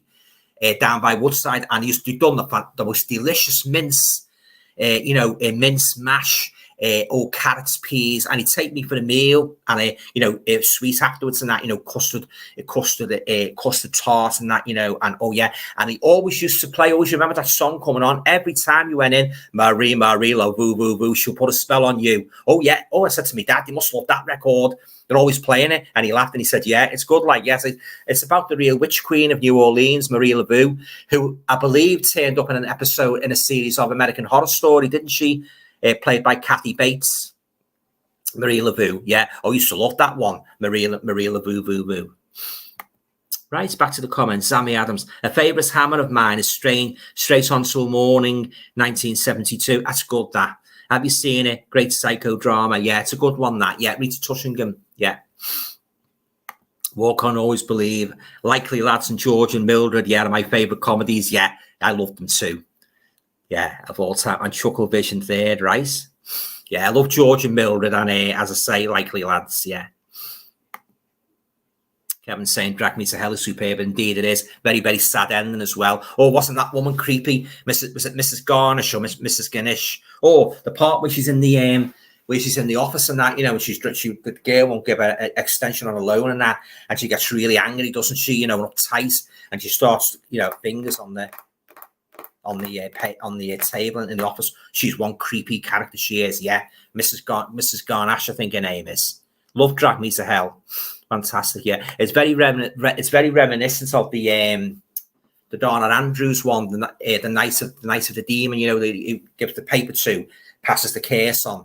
Very, very similar to that one. Yeah, both great movies. Yeah, classics. Walk On, Always Believe. Yes, Drag Me to Hell is great. It's a great one. I love it. Richard Brown, the main girl in Terrified 2 was easy on the eyes. Yeah. Not so easy on the eyes. It's that awful, horrifying bedroom scene, but won't go into that now. But if you've seen the movie, guys, you'll know what I mean when I say the bedroom scene. Richard Brown, you are correct, Alan. Pete Walker is an amazing director. He is indeed. Yeah, I love Pete Walker. I always get like a nice sentimental feeling when I put one of his movies on, because it takes me back to the 70s and that, like I do when I watch the Hammer movies and that. It takes me back to like I was a teenager in the 70s, and I grew up with all these movies, watching the Hammer films late at night on a Friday night and a Monday night. And you put the odd Pete Walker on, but yeah, I always get like a nice warm glow. It's like revisiting an old friend when you slot one of these movies into your player. Oh yeah, fantastic! It brings back a lot of happy memories for me. These movies and that, I just love them.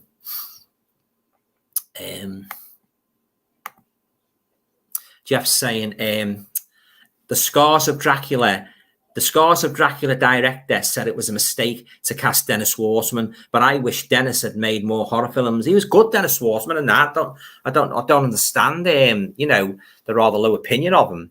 He was good in that one with Susan George in Fright. Have you seen that one about the babysitter? That's a great one, that Fright. Yeah, if you haven't seen that one, I highly recommend you check that out. If you like your creepy babysitter movies, I definitely recommend Fright.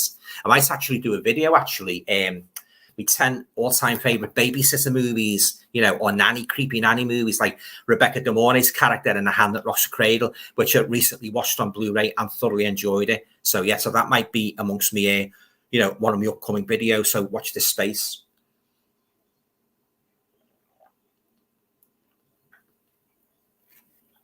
I'm just doing work on the Universal horror video, guys. I won't say too much about it, but it's one of those top 10 videos, so it should be on soon. So just doing the finishing touches now.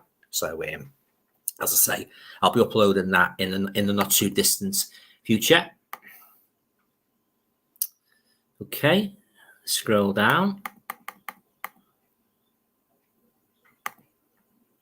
Steve says, evening. You okay, Steve?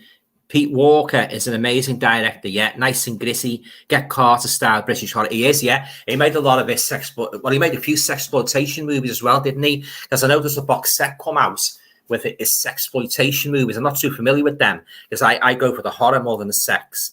Yeah, he's made a couple of he made quite a few of them actually. I think one of them was called Cooler Carol, which I think, if my memory serves me correctly, I think Richard O'Sullivan was in that one. But it's not really pornographic, guys. It's just like a carry-on movie, you know. Oh yeah, I tend to go more for his horror movies, yeah.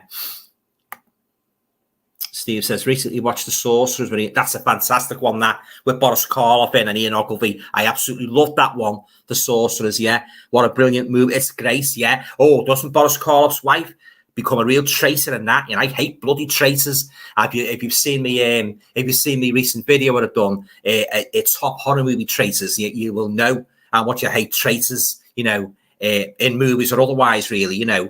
I actually plan to do a second one, another traitors, but it won't be a horror one. It will be the 10 worst traitors of ordinary horror movies. So, you know, stay tuned for that one. You know, some like characters I'm going to feature in that one. One of the traitors that immediately sprang to mind when I was thinking about that was the one was the character Richard Burton played in Where Eagles Dare. He was a right traitor, and his boss as well. Yeah, but I won't go on too much about it. I'll let you see it when I've done it and that. Yeah, so I had a good time in making that traitors one. Yeah, I got some good feedback about it as well, actually. Do you like Beetlejuice? It's really good. They've started filming a sequel. Oh no. It's not one of my favourites, that one. I regret to say, Brian, I don't like Beetlejuice. Yeah, not for me. Same with the Babes. Didn't go much on that either. Right, we've got our Soviet Union friend back. Hey, Alan, I first came across your channel a couple of months ago when I was checking out the comments of The Passengers by Elton John. Your channel is my second favorite. Oh, thanks very much. Yeah, thank you. Your second favorite. That's one of the few Elton John songs I like. Passengers. I'm not really a great fan of Elton John. He's never off the radio, is he? He's always on morning, noon, and night. He's on again. He's on before Don't Go Breaking My Heart. And Daniel, My Brother. You can guarantee that's always played of a night. That. Yeah. Oh, yeah. I like some of his songs. I like Passengers and that, you know, and I'm Still Standing. I like sad songs as well, when he made in 1984. That's good. Turn on those sad songs. I like that one. Rocket Man's all right. Crocodile Rock's all right. Yeah, but I'm not really a huge fan of Elton John. I didn't like that biopic they made him a couple of years ago. I didn't like that either. I thought that was it's a bit ridiculous, that, like the way they done it. But yeah, not really a great fan. Right. Okay. Walk on always believe. I wasn't stuck on the Pete Walker horror trailers, but saying that the films could be good. I mean, some great films have bad trailers. Also, some bad films have great trailers. I know what you mean. Yeah, definitely. Yeah, totally agree with you there. Yeah. What I don't like as a collector, I think I've said this before. When you get taken in, you get seduced by the visual aesthetics of a Blu-ray or a DVD or a 4K, lovely cover and that, you know. But when you watch the film, the quality is not commensurate with the beautiful packaging, is it? You know, wasted me money many a time. You know, my mum said, never mind about the packaging. You know, a pretty colour and that. You know, the proof of the pudding is going to be in the eating, and if the film's crap, you've wasted what? I don't know. $14.99, $15.99, sometimes 20 quid on a pretty looking Blu-ray, only to find when you get round to watching the movie, you've wasted your money. So what I'm trying to do now, I'm trying to sort of like fight the temptation to fork out for a movie I don't know anything about. It's got a pretty looking cover, a very seductive cover, and renting them out first on Amazon Prime just to get a flavour of what they're like. And if I don't like them, I've saved myself a few bob, haven't I? So that's what I'm trying to do now. But it's hard, like, because I'm a bugger for aesthetics, mate. It was the same with the LPs. When I went to a record shop and I seen an LP with a lovely cover, you know, I used to snap them up. Those Top of the Pops LPs were very eye-catching. Don't know if any of you guys are old enough to remember them. You had like usually the top 20 singles at the time, and you'd have the pretty girl on the cover used to sell them, like you'd have like a blonde girl 1 month with like her thigh-high boots on, and you'd have a dark girl the next month, and that, you know, very, very sexy looking pants people type of girls, and that they were the selling points of those Top of the Pops LPs. But when I found out they weren't the bloody original artist, that was it. I stopped buying them, you know. So yeah, so as I say, it was very, very easy to be taken in the 70s by some of those LPs. Now, even the K-Tells as well, even though they were the original artists, I used to hate it when you used to cut verses out. You know, one Roy Wood one there, Wizard, they cut a verse out, and I was a big fan of Roy Wood, Wizard. You know, and I'd done me nuts. Angel Fingers it was. Because of verse out of Angel Fingers, the one he had, the hit he had in September 1973. The K-Tel album come out in the Christmas. I always remember going to my mum and getting that. The Christmas of 1973. When I played it, I thought to myself, the bloody songs have been cut, you know, tracks have been cut. Oh yeah. So I didn't buy any more of them. Let's say, like, you know, many a time you're foxed by those covers. Walk on Sin. I do have House of Whipcord on Blu-ray, so I'll check it out. It's a good one, that. Yeah, I believe it's got the I think I'm right in saying it's got the girl from it's a Penny Irving that was a young Mr. Grace's sexy secretary out of All You Being Saved. Penny Irving, lovely looking girl, blonde girl, yeah. I think she's the main female protagonist. Richard Brown, The Sorcerers was by Michael Reeves, who directed Witchfinder General. It's another great favourite of mine. Witchfinder General. I absolutely love that movie, starring the late great Vincent Price. Love that one. Always a swine in that. Oh, I think that's one of his most villainous, venomous roles, that, the Witchfinder General. And it makes it all the more disturbing, guys, when you think that character of Matthew Hopkins actually existed. He actually roamed through Britain of the Middle Ages. I think it was East Anglia. You know, seeking potential victims. You know, he could sort of like drag before the court and torture and force them into confessing to be a witch, when most of the time they were innocent old ladies going about the business. But oh yeah, it sends a chill down your spine. You think that character actually roamed the earth many, many years ago. So that's why I think like real life horror can be more terrifying than fictional horror, especially if it's got a character in. You think that character actually walked the earth, you know, years ago, and that, you know, it sends a shiver down your spine. It's like when you go to the Chamber of Horrors and you see the wax figures, you know, these murders from years ago, and you think to yourself, well, they're creepy places, them. I'm a big horror fan, but I draw the line at going to them too often. Those Chamber of Horrors, they're real creepy. I mean, I don't know if you guys have been to any real scary ones, but oh yeah. Oh, they got talking about ones in America. They really I don't even seen these ones, guys. They've got like they've got special theme horror ones. You've got like one, The Exorcist house, and if you go inside, it's all in dark. So next one, you go into the bedroom and you see the girl doing what she did in The Exorcist, really floating up in the air and that with her hands out there. You know, oh yeah, it gives you the creeps. You know, oh yeah, horrorized. Like you get another one where you go down this dark tunnel and a fella jumps out at you, like he's dressed like Jason. Ooh, give you the creeps. Yeah. I'm not really a big fan of the horror rides. I didn't really like the ghost trains when I was little, you know. So yeah, it was and they're all advanced now, aren't they? They got like all like special effects and that, haven't they? So they make them all the more scarier, you know. But oh yeah, real creepy those wax museums.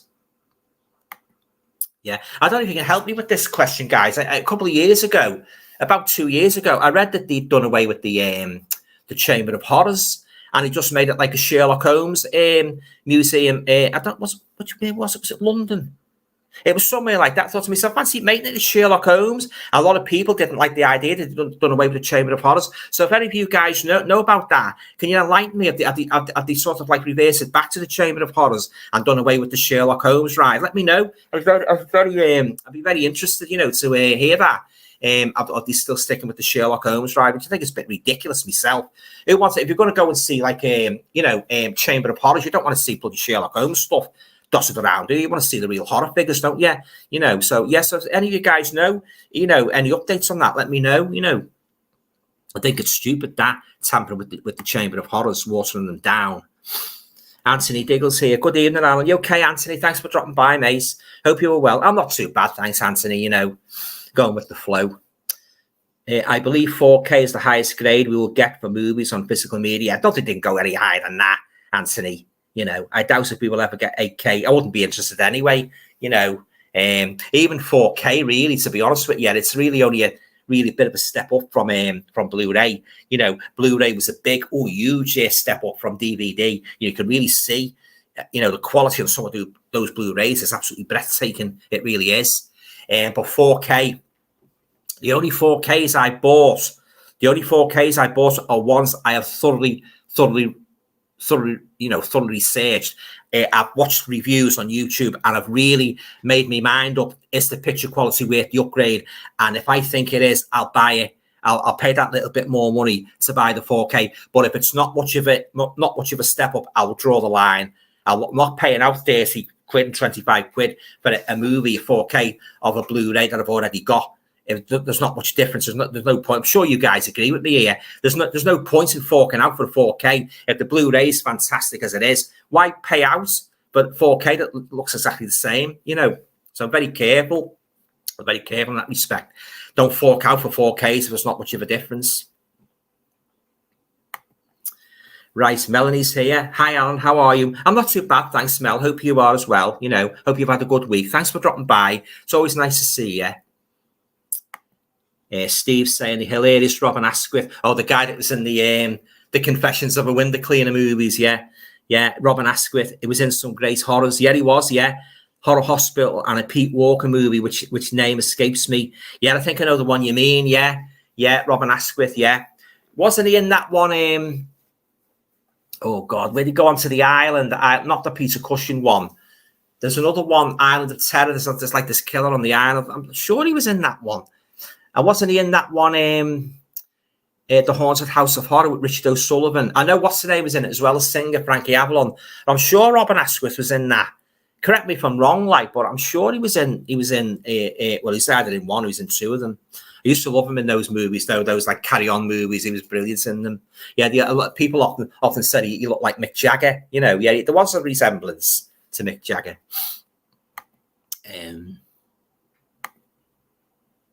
Nice.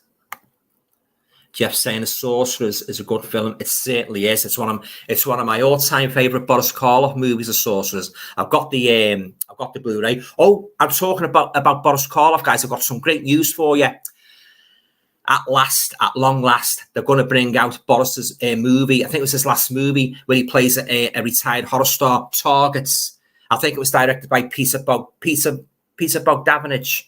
I think it was Peter Bogdanovich. Targets, yeah, where he sort of like he crosses paths with this killer in America, you know, in Hollywood. It's a great one, that. So I don't think it's coming out till September, but that's certainly something to look forward to. If you love Boris Karloff as much as I do, and you love Targets, definitely put that on your pickup list. Yeah, I'm really made up. It's finally getting the Blu-ray release it deserves. So that's a definite must buy when it comes out. It's a great movie, Targets. Boris Karloff is basically playing himself, you know, retired horror actor. Soviet Union UK says to Brian Gilson, in the 90s, I think they made a sequel where they went on holiday, but that didn't go bad and got cancelled. You're talking about On the Buses, because they made holiday on the Buses. I'm not too sure. I don't think it'd be that, would it? The 90s, because he'd long finished, hadn't he? Yeah, I'm not too sure what you mean there, Brian. In the 90s, I think they made a sequel where they went on holiday. Would it be The Likely Lads or Steptoe? I don't know. No, can't have been Steptoe because Harry H. Corbett didn't he die in early? Harry H. Corbett died in early 1982. Didn't he have a heart attack?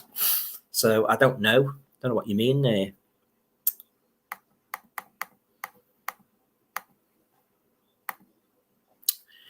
there. Steve's saying the best rock movies ever, Slade and Flame. Yeah, Stardust and The Song Remains the Same. I haven't seen that one.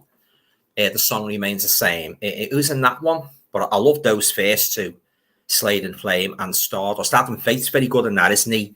In Stardust, yeah, he plays David Essex's rather dodgy manager, doesn't he? I love Adam Faith, yeah, he has some good songs, didn't he? Someone Else's Baby, you know, What Do You Want If You Don't Want Money? Oh, fantastic, Adam Faith, yeah. I remember him in Budgie as well, the series with Ian Cuthbertson. Anybody remember Budgie? I used to watch that when I was I must have been about 10 or 11. I think, if my memory serves me correctly, it used to be on a Friday night.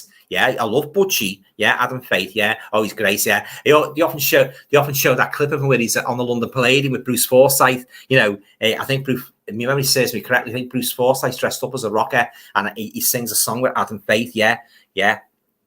There's one little song of Adam Faith I don't think you guys will be familiar with. It's called As You Like It. That's a great one. That should have been number one. Yeah, As You Like It. Yeah, if you type in Adam Faith and As You Like It, it's a real fun, bouncy, catchy song. It's great, that. And another good one he made was Message to Martha. That's a good one. Adam Faith, yeah. Oh, yeah. What do you want if you don't want money? Yeah, Poor Me. That's a good one. Yeah. Oh, he's one of the best entertainers ever, Adam Faith. And as I say, he was great in that, playing David Essex's manager in Stardust. Kevin says Slade and Flame is really good, Alan. Yeah, I've got to see if I can get the Blu-ray of that, Kev. I'll have a look on Amazon, see if there's a Blu-ray available. Zami is saying another hidden gem is Open Season 1974 with Peter Fonda. Pity the only available print is off Finished TV. Have you seen it, Alan? It does ring a bell, Sammy, but I don't think I've seen it. I think I might have seen the odd trailer here and there, but I don't think I've seen the movie in its entirety. No, so I'll have to watch out for that one.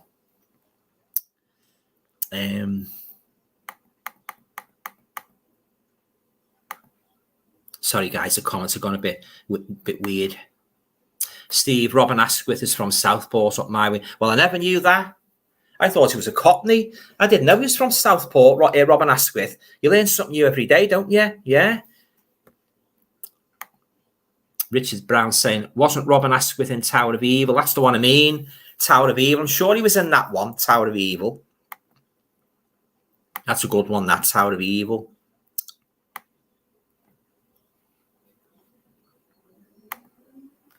Soviet Union, UK. Do you like Nirvana? No, I'm not a fan of theirs. No. Steve, try Psychomania 73. Amazing movie. Yeah, I've seen that. I've seen that in HMV. Is that the one with all the motorbikes in? Yeah, I might pick that one up. Yes, Psychomania. Am I Dead? Yes. Want to see a really creepy horror anthology? Watch Ghost Story from the early 70s with Marianne Faithfull in it. Ghost Story from the early 70s. I don't think I've seen that one, Ghost Story. There was one Ghost Story from the novel by Peter Straw, but that wasn't really a horror anthology, was it? Ghost Story with Marianne Faithfull.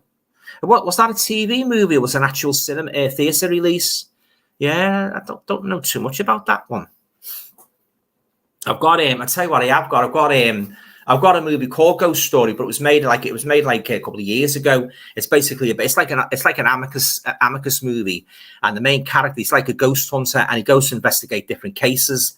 It was okay, nothing to write home about. It's got like a white slipcover, yeah, but I'm assuming that's not the one you mean. But I'll have to check that one out. That Marianne Faithfull one. Walk On, Always Believe. Yes, the Kingston Trio sang Hang Down Your Head, Tom Dooley. I thought they did. Hang Down Your Head and Cry. Yeah. Hang Down Your Head and Tom Dooley. Poor boy, you're bound to die. Yeah, that's the one. Also picked up the Seekers CD. Love Judith. I love the Seekers. Yeah, as does me mum. Yeah, the carnival is over. Yeah, when will the good apples fall? Or Georgie Gale. Or I could go on. They had some fantastic hits, the Seekers. Yeah, and of course, moving on a few years later, the new Seekers with Lynn Paul and Eve Graham, they were great as well. Never Ending Song of Love for You, great one that. And of course, I'd Like to Teach the World to Sing in Perfect Harmony. That was a great one that, 1972. I always remember the advert, the Coca-Cola bottles, yeah. And I love two girls in the new Seekers. I like Lynn Paul and I like Eve Graham, the Scotch girl, yeah. Lynn Paul, when she left the new Seekers, she went on to make a fantastic song. I'm surprised it wasn't number one. It was released in 1975 and it was called It Ought to Sell a Million. Oh, it's a great one, that. Yeah, it was released in the summer of 1975. It's a great one, that. My mum was mad on it. I was mad on it. My dad was mad on it. It ought to sell a million, trillion, zillion. Yeah, it's a great one, that. If you ever type that in, guys, on YouTube, Lynn Paul, It Ought to Sell a Million, I guarantee, you'll share my opinion. What a great song it is. Yeah, real bouncy, catchy number. I thought that Eurovision Song Contest was awful. I don't want to go on too much about it, but it was more of a bloody light show. Oh, it's terrible. And all the fuss they made over it, you know.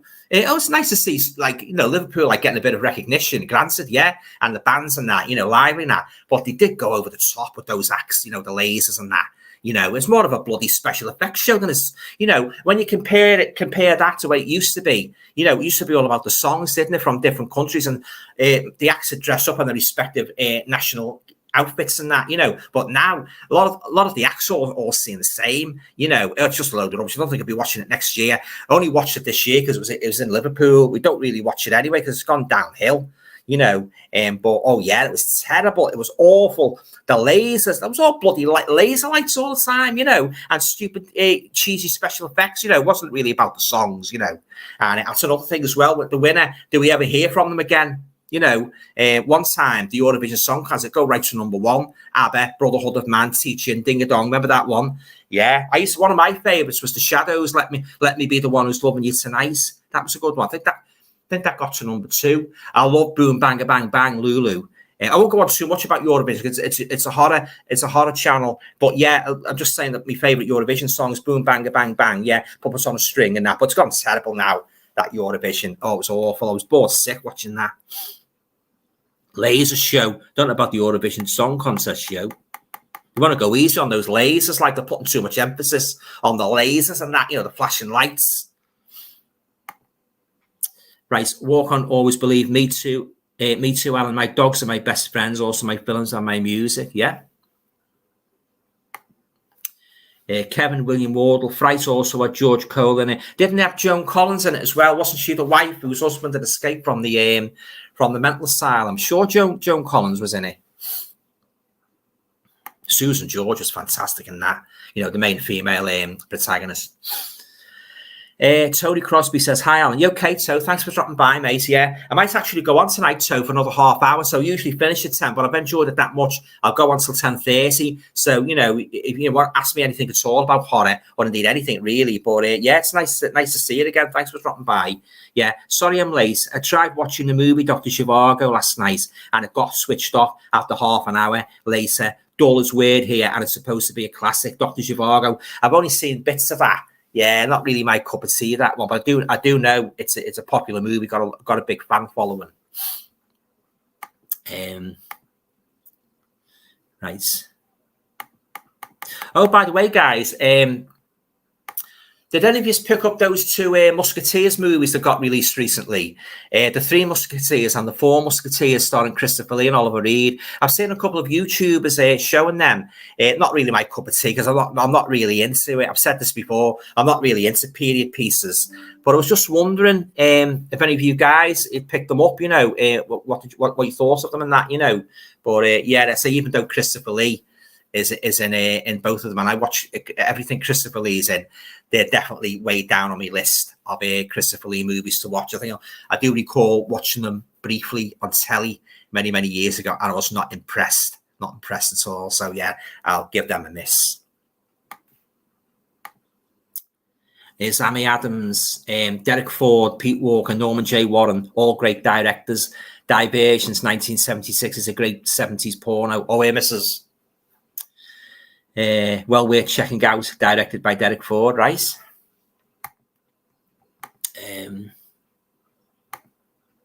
Amy, did you see the werewolf movie Howl, Sat on a Train? I've got that one. It's a good one. Yeah, it's something different. Yeah, it's the way they sort of like present the werewolves is something. They put a little bit of, it's sort of like something a bit more different to you know, different flavour to the movie. Yeah, it's not a bad one. Not a bad little movie.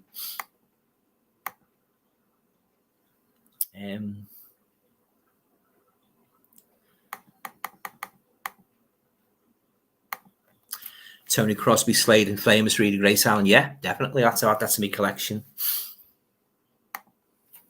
Jeff's asking me, Alan, have you ever seen Absolution 1978 with Richard Burton? It's not really a horror film, but it has horror elements. Also stars Billy Connolly. It's a good film. Do you know what? I've been meaning to watch that one, Jeff. I've seen it in HMV. You know, and I've been meaning to pick it up. If I don't pick it up, I must probably rent it on Amazon Prime. I've never seen it, so I'll have to give that a whirl. Yeah. Thanks for that.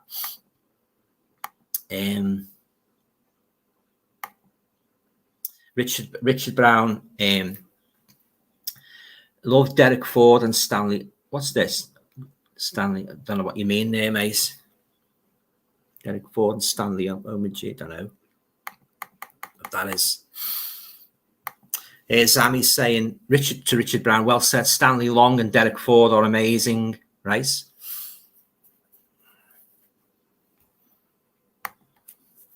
Tony Crosby, 2 great glam rock movies are Never Too Young. That's the one, Never Too Young to Rock, yeah. Never Too Young to Rock and Side by Side with Terry Thomas with Mud. I haven't seen Side by Side, but I've seen Never Too Young to Rock. That's the one with the Rubettes in. Glitter Band and Mud, isn't it? Yeah, that was the one I was referring to before. Never Too Young to Rock, yeah. If they'd done a Blu-ray release of that, I wouldn't mind getting it, yeah.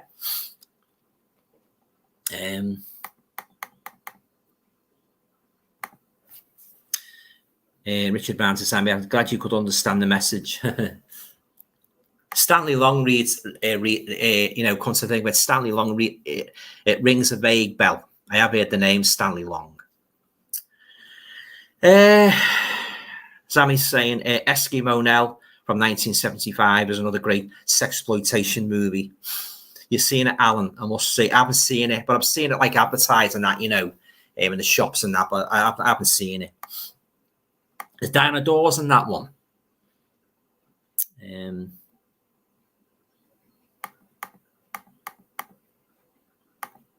Steve's saying, great actor Robin Asquith. Indeed he was, yeah. Even like him in Queen Kong with Linda Hayden. Oh, right, Linda Hayden in Queen Kong. Oh, that's a new one on me because I love Linda Hayden. I always try to track down as many films of hers that I haven't seen as I can. Now, that's one for me, isn't it? Queen Kong. Well, I think I'll have to watch that one. I love Linda Hayden, especially in Taste of Blood of Dracula. Oh, yeah, definitely. And The House on Straw Hill. Steve, Eskimo Nell, Christopher. Oh, Christopher Biggins is in that, is he? I presume a very, very young Christopher Biggins. Great friend of Cilla Black's, wasn't he? And I think Paul O'Grady as well. Richard Brown, Eskimo Nell was by Michael Armstrong, who did Mark of the Devil. Mark of the Devil is a terrifying movie with Herbert Lom. Oh, yeah. Some really grisly torture scenes in that. Not an easy movie to watch at all, guys.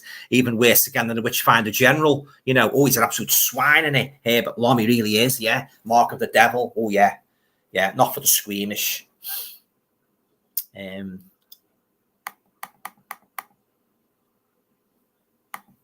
Sorry, guys, just getting the comments aligned. Right. Steve says, did a gig recently in Birkenhead. The Cock and Pull, so I've never heard of that one. Brian Gilson, Soviet Union UK. I think I had read they had tried to make a Beetlejuice 2 in the 90s, but the script wasn't good, right?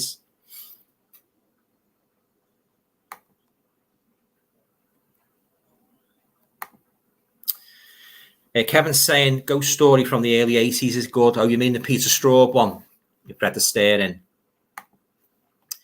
Tony Crosby, Morningtown Ride is my favourite Seeker song. It's a good one, that, yeah. Rock and Roll and Riding, yeah. Used to be the theme to it, Ed Stewart's Junior Choice. Anybody remember that? Used to be on Saturday and Sunday. And You Won't Find Another Fool Like Me, yeah. Is my favourite new Seekers, yeah. You Won't Find Another Fool Like Me. And the one they made after that in the spring of 1974, I Get a Little Sentimental Over You. Very, very underrated. A new Seeker song that I Get a Little Sentimental Over You, yeah. Then he made another one, didn't he, in between We've Got to Do It Now, We Can't Go On Forever. I think that was to do with the environment, wasn't it? My memory serves me correctly. Yeah, We've Got to Do It Now, We Can't Go On Forever. I think Eve Graham sang the lead on that. Yeah.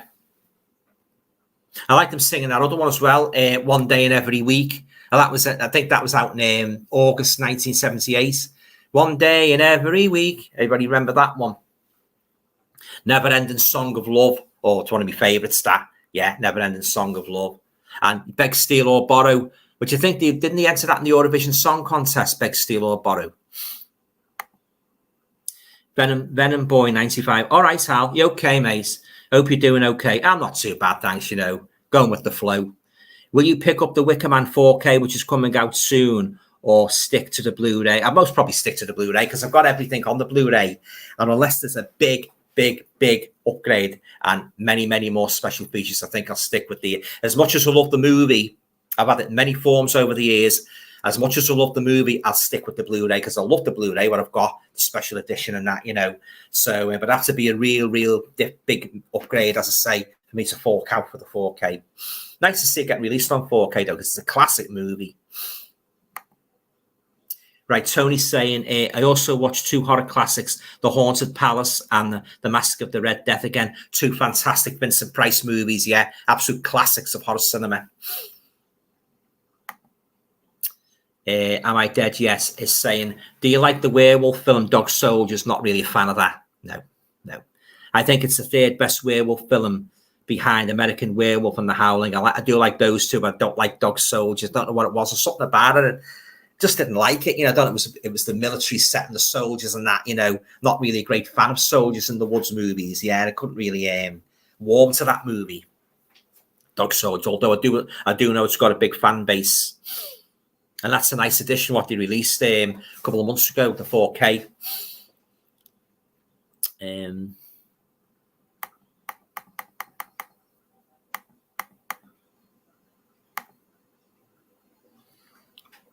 Won't be a minute, guys.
Sorry about that, guys. So I'm going on to 10:30 because I really enjoyed it tonight. So yeah, extra half hour, which I do now and again, you know. So if you've got anything to ask me, anything at all about horror films, I could talk till the cows come home about horror movies, you know, my number one favorite movie genre. Yeah, anything at all. And it's like that, you know, you don't need to confine it to horror. If you want to ask me a musical question, questions about me writing the books and that, you know, my favorite novels, you know, fire away. I'll always be happy to answer your questions, as many questions as I can before I sign off at 10:30. Am I Dead? Yes. To Brian, there's not a lot of true great werewolf films, but Dog Soldiers is one. My all-time favorite werewolf was the late great Lon Chaney Jr. You know, well, as you'll know, guys, if you've been following me, you will know how much I love that man. You know, he's a fantastic actor, you know, and the way he played Lawrence Talbot, oh my days, he was fantastic. You actually thought he was a werewolf. You actually thought he was cursed with that horrific affliction, because he was really, he got really uptight in some of those scenes and that, you know, he really did, you know, and you really felt sorry for him, the way he traveled all over Europe looking for a cure. And the little gypsy woman whose son Bela bit him, she sort of like watched over him and that, but he was fantastic. Yeah, I like another good werewolf actor I like is Oliver Reed. I know he only made one werewolf movie, and that was The Curse of the Werewolf, the Hammer movie, which I think was it 1961? I think it was 1961. That's great. I love the way that opens as well. The eyes and that, the werewolf's eyes and that darting from side to side. That's got one of the most creepy openings I've ever seen in a horror movie. I tell you another good creepy opening, guys. I don't think many of you'll be familiar with this one. It's a black and white movie from I think it was at 1965. It's called The Night Walker, and it stars Barbara Stanwyck. It's a kind of a psychological horror, and the opening of it, like it goes on about nightmares and that, you know, and what can happen to you in nightmares and that. Oh, it's really eerie. It's one of the most eeriest, creepiest openers I've ever seen in a horror movie, you know. Yeah, because it goes into about nightmares and that, where you're falling. I won't tell you too much about it, but it's really disturbing. And then, of course, the film opens then and that, you know, we get into the story of Barbara Stanwyck. But, oh, yeah, it was very well done, the way they done it and that, talking about dreams and nightmares and that. So watch out for that one, The Night Walker. It's a great one. It's black and white, like, but very, very enjoyable, gripping movie.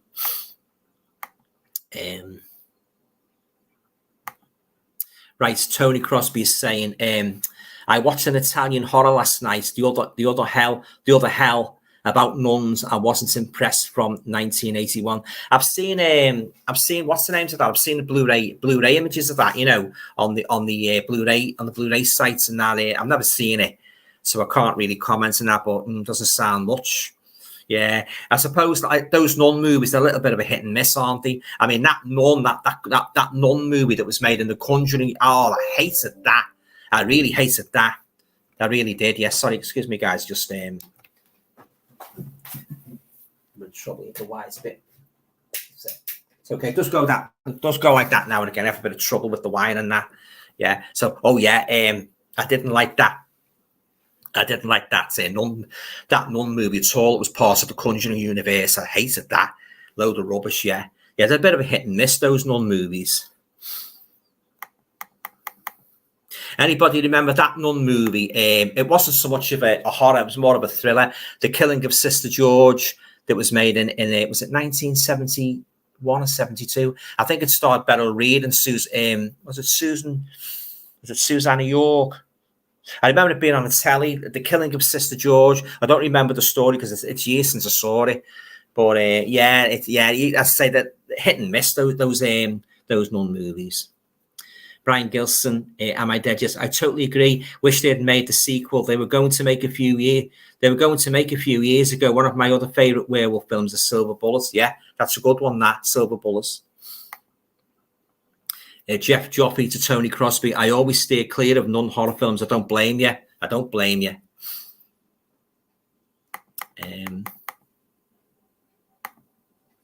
Richard Brown is saying The Devils is a good non-horror film. Yeah, that's the one with Oliver Reed, isn't it? Yeah, I haven't seen that one. I'll have to get around to see if we can pick that up somewhere.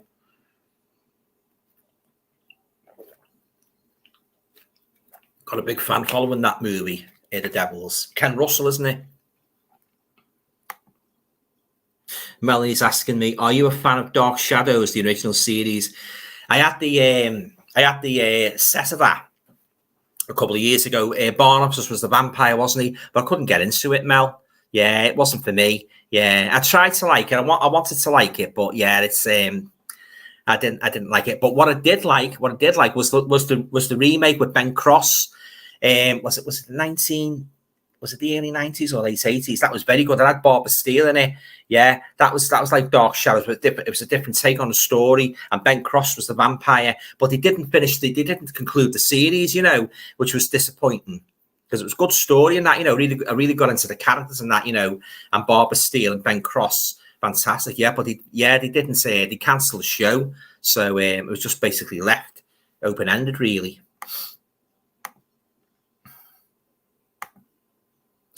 Venom Boy 95. Are you a fan of The Haunting, and what did you think of the remake starring Catherine Zeta-Jones? I'm a huge fan of The Haunting, but I'm only the one with Richard Johnson in. You know, the 1960s one. I wasn't too keen on the Catherine Zeta-Jones one.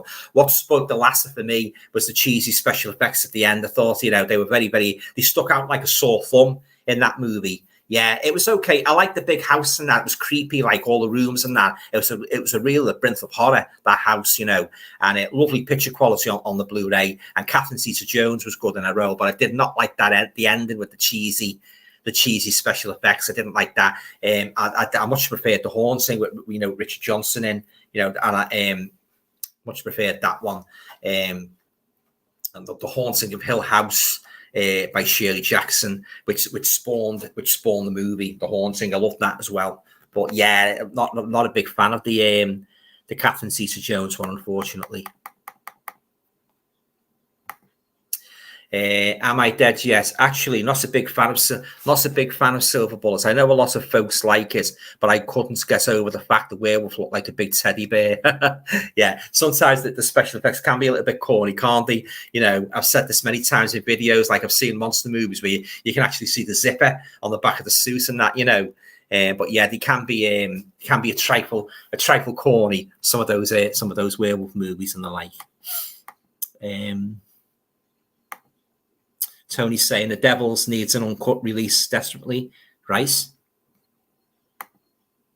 Jeff's saying, I was up at 5 a.m. so tired now. Bye, Alan and all. Oh, thanks very much, Jeff. Yeah, thanks for stopping by. It's always nice to see you. Yeah, and take care and have a nice weekend. Yeah, cheers, Jeff. Cheers.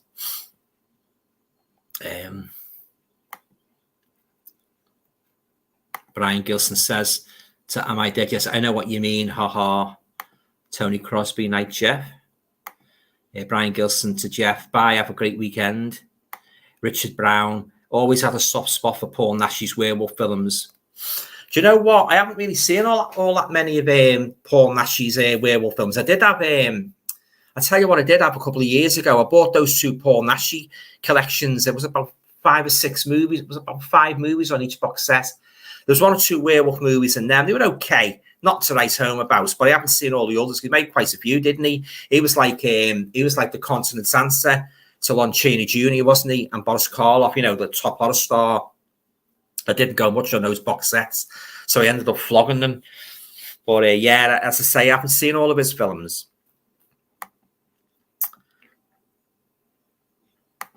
It's Tony Crosby saying, I'm tired of watching Avatar for the first time, and that also got switched off. I couldn't say the thing about that. Never watched it. I've got no desire to watch it either. Not my type of film. Richard Brown, The Night Walker was written by Robert Bloch. It was written by Robert Bloch. You're dead right, Richard, yeah. Who wrote Psycho and some Amicus film. He was a fantastic writer, Robert Bloch. He penned some really gripping, horrifying stories in his time. Oh, yeah.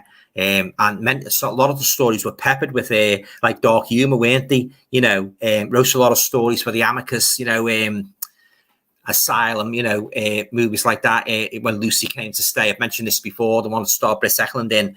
She played like a weird imaginary friend. But oh yeah, I love Robert Bloch. Yeah, and yeah, you're right. That Night Walker was written by Robert Bloch. That's definitely a movie, guys. I'd highly recommend you actually collection, The Night Walker, black and white classic. I've got the Blu-ray now, so I've got the commentary as well. So I'll be most probably watching it again with the commentary. Great movie, one of Barbara Stanwyck's best.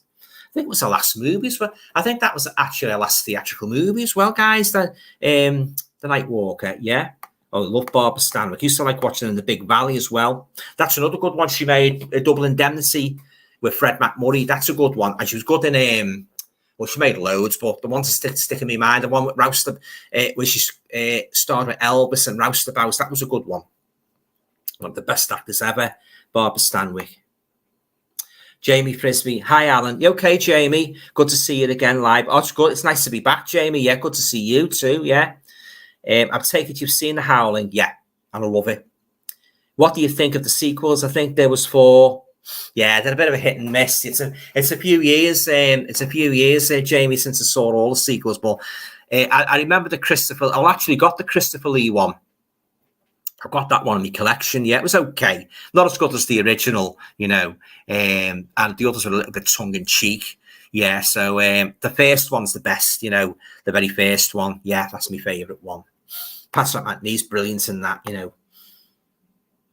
Of course, the girl, you know, the main girl who played the newsreader. Am I dead? Yes. Best year for horror. Oh, now you're asking me. Oh, I'd say 1981 has to be up there. American Werewolf in London, The Howling, The Evil Dead. I totally agree. It was a good year for horror. The Burning, The Wolfen. Haven't seen that one. Halloween 2, Friday the 13th. Yeah. There was some good horror movies released in 1981. Yeah, you're right. Yeah, the 80s wasn't a bad. The 80s, like, it wasn't a bad decade, really, when you think about it, for horror movies, was it? You know, definitely. Tony Crosby, I'm going to start on my Batman 60 TV series box set soon. Pause that. Do you know what? That was a big staple of my childhood TV viewing. That I never missed one episode of Batman. I used to get I was a big fan of Batman. I had the Batman cape, I had the Batman action figures, and I used to get the Batman chewing gum as well from a sweet shop where I used to live called Lydia's. And I used to have the jars on the counter and have all the Batman chewing gum in. I used to love Batman. Oh, yeah. Adam West was really on the money in that role as Bruce Wayne, you know, Batman. And Robin, Burt Ward. Oh, yeah. That was my favourite as a kid. That was my favourite superhero. My favourite superhero TV series, and I used to love all the villains as well. Cesar Romero playing the Joker, Burgess Meredith playing the Penguin, you know, Frank Gorshin playing the Riddler. Oh, fantastic! Yeah, I know it's a bit cheesy now, watching it now, but oh, the memories, guys. Every time I see clips of that or see books of it and that, you know. I read what's her name's autobiography last year, Back to the Batcave, Adam West. It was very good, yeah. Oh, some quite spicy stories and that, you know, he told and that, you know, yeah. Very interesting book, yeah. So if you haven't read it, Back to the Batcave, I highly recommend it. Yeah, great book. Yeah, I used to love that series, Batman. Jamie says, what do you think of A Vampire in Brooklyn? I've never seen it, Jamie. Eddie Murphy, isn't it? Yeah, Eddie Murphy. Quite unrated, I think. Directed by the late, great Wes Craven. I've seen clips of it, but I haven't seen it right through. I'll have to check that one out.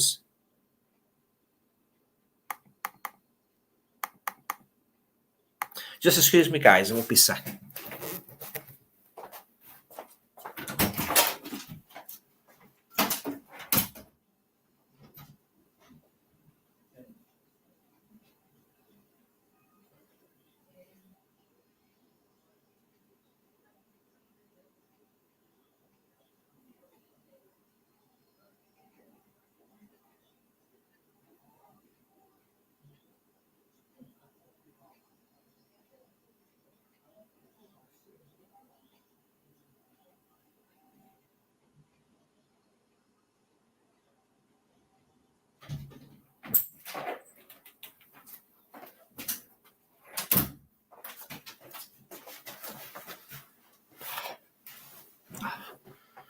Right, guys, back to the comments. Tony's asking me, have you seen the Coffin Joe horror movies? No, I haven't seen them, but I've heard of them. So are they any good? Yeah, as I say, I haven't seen them, so I can't really comment that either way. But say I've heard of them. Richard Brown saying Coffin Joe's quite good, right?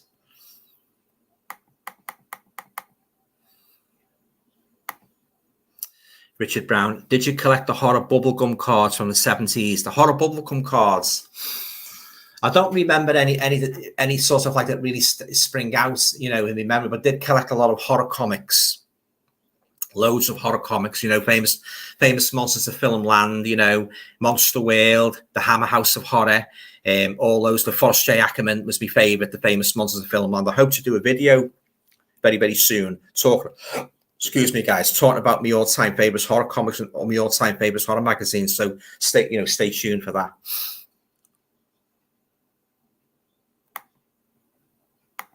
Nice. Just wait for more comments to come up, guys. Yeah. So I'll be on till about 10:30 anyway. So if you want to ask me anything, you know, feel free to do so. Be perfectly willing to answer, you know, any questions, you know, you want to pose to me. So any of you guys planning any horror movie pickups this weekend? If you're going Blu-ray hunting, any in mind? Let me know. Yeah, discuss them.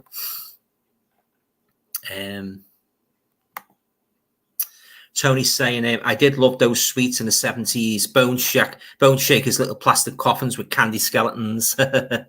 Still got one on my shelf. They'd be ideal for Halloween then, wouldn't they? So, yeah. Do you remember around about 1973, Cadbury's Monsters bars? They were lovely. I used to love them. You get Monsters, Laps, and Fairy Friends. There's 3 varieties. And 1973 was the year. I remember buying them. Yeah, I used to love the adverts as well. Monsters, Laps, and Fairy Friends. Yeah, they're absolutely delicious chocolate bars, like that long, thin chocolate bars they were. But I'd tell you another chocolate bars I used to like, guys, but you're more biscuits. Finger Me's. Remember Finger Me's? Yeah, you get like coconuts, you get mince, and you get, I think it was bourbon, chocolate inside. I used to love the coconut ones. Yeah, Finger Me's. Yeah, they were lovely. Them. Yeah, and the Dundee biscuits as well. The big Dundee biscuits with the sugar. Oh, lovely. Yeah, getting hungry here, guys. Talking about food. Right, guys, back to the comments.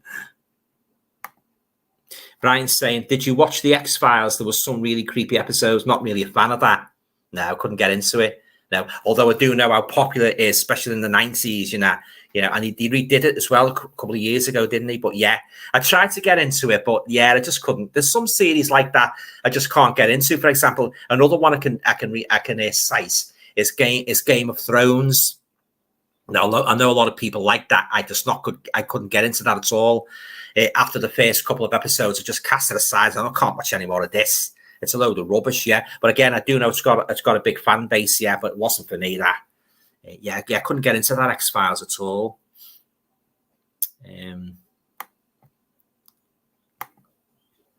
Richard Brown's saying the horror bubblegum cards were all Universal horror films with a joke.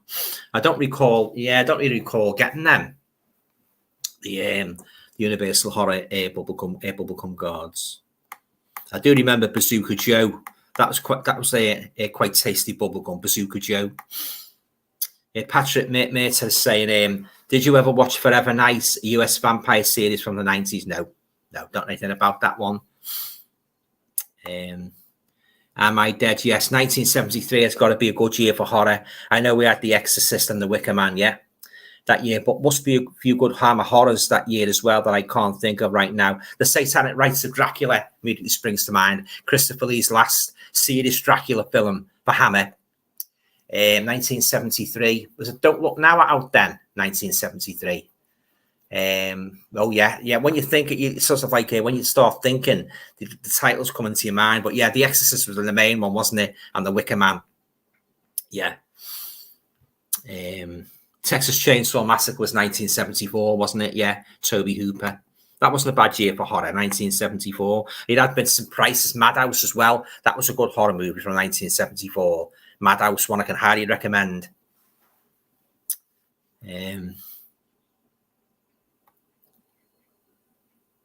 Black Christmas, 1974. That's a good one. Olivia Hussey, yeah, great one. That Black Christmas. Always watch that every Yuletide. Richard Brown, Finger, Miss. Oh, here, Mrs.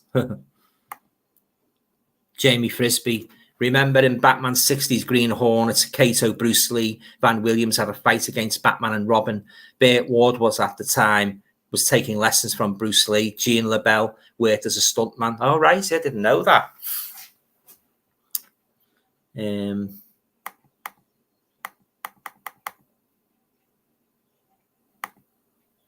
Tony Crosby, the great Vincent Price as Egghead in Batman. Yeah, he did. He was a Batman villain, wasn't he, Vincent Price? Yeah, he could play any role, couldn't he, guys? You know, aside from horror, he could play any role at all and pull it off. Yeah, he's a fantastic actor. Still missing to this day.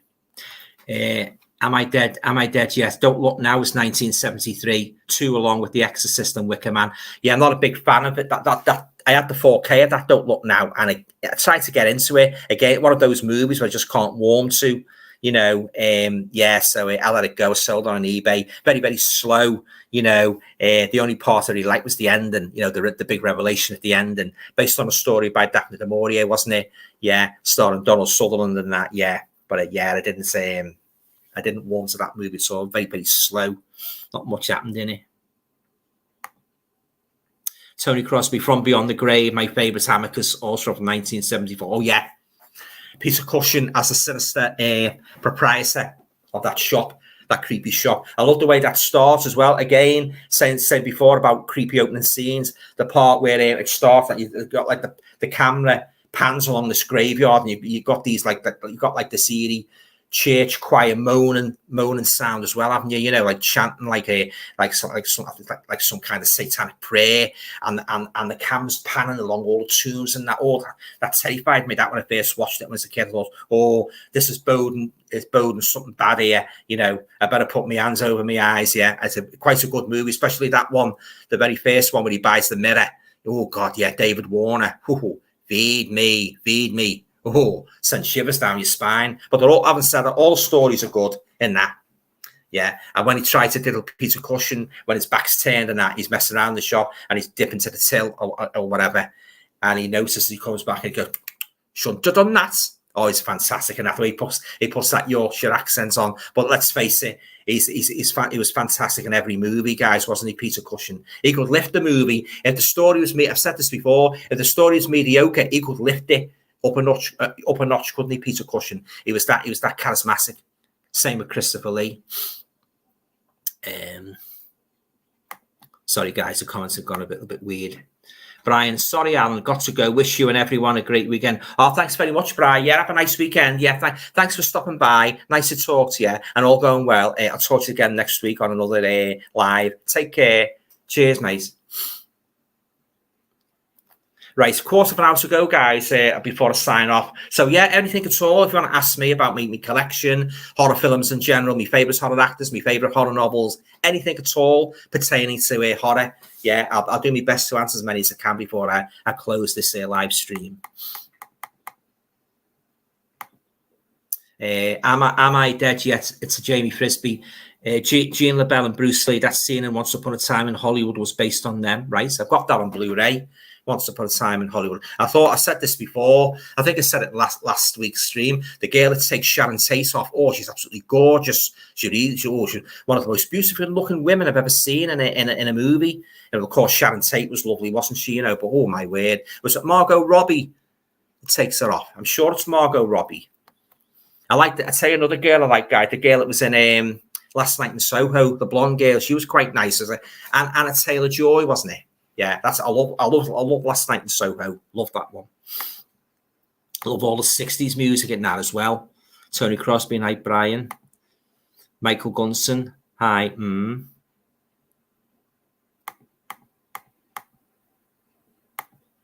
Tony's saying the door story was my favourite. Yeah, the one with Ian Ogilvy, yeah, and the fella behind the door, dressed in blue, yeah, from the 16th to 17th century. He looked like an old French king, didn't he? With the black wig. Very, very creepy story, yeah. Very creepy. They're all good though, all the stories in that. And the one with Donald Pleasence, Matches, Lighters. Shall we have the pleasure again tonight, sir? Oh, I love that one. That's a bit of a tongue-in-cheek one, that, isn't it? Yeah, Donald Pleasence and that, and his daughter's and that, isn't she? She's very creepy. Yeah, they invite him back to the house. He's supposed to be an old war hero, isn't he? Donald Pleasence. He's standing outside the station, Matches, Lighters. Yeah, and she plays his daughter in the segments. Angela Pleasence. She's really creepy when she starts humming that tune. Oh yeah. If you haven't seen that one, guys, From Beyond the Grave, I'd highly recommend you check that out. It's a great one. Fantastic. Michael Gunderson. Hi, mate. Do you like the Paranormal Activity movies? No, I'm not a fan. I don't like found footage. I've watched a couple of them and I didn't. Yeah, not a fan of them. I hate found footage, to be honest. Yeah, don't like the jerky camera. And, you talk and nothing seems to happen, What gets me about them as well, when they're getting chased by the ghost or the monster, they're still holding the bloody camera and it's shaking all over the place and that, just as if you're getting chased by a fiend, or a ghost, you'd stand there still filming, you'd bloody throw the camera away and run like Billy-O, wouldn't you? But yeah, found footage is not, I'm not a fan of it, don't like it. I hated the Blair Witch Project, one of the most overrated movies I've ever seen in my whole life. Not in the least bit scary. It didn't do anything for me. Nothing. Too much hype, that movie. Patrick Mercer, are the Fu Manchu 60s films with Christopher Lee any good? They're not bad. They're not great. They're not bad. Was thinking of guessing them on Blu-ray. Yeah, what's the name? It released a deluxe edition, didn't it? It was an Indicator. It's about 2 or 3 years ago. All the Fu Manchu movies with piles of extras. They're okay. They're kind of like a weird kind of Oriental James Bond type of movie. They've got a couple of horror elements. When he captures his victims and that, and what he has in store for them, snake pits and that. But they're okay. They're not really in my list of my all-time favorites films. But they're okay. Average. Tony saying, I like the Fu Manchu movies, yeah. Am I dead yet? Do you like that Tarantino film, Death Proof? Never seen it, which is a little bit B-movie horror, and it's coming on Film Tour 11/15 if anyone's interested. I haven't seen that one.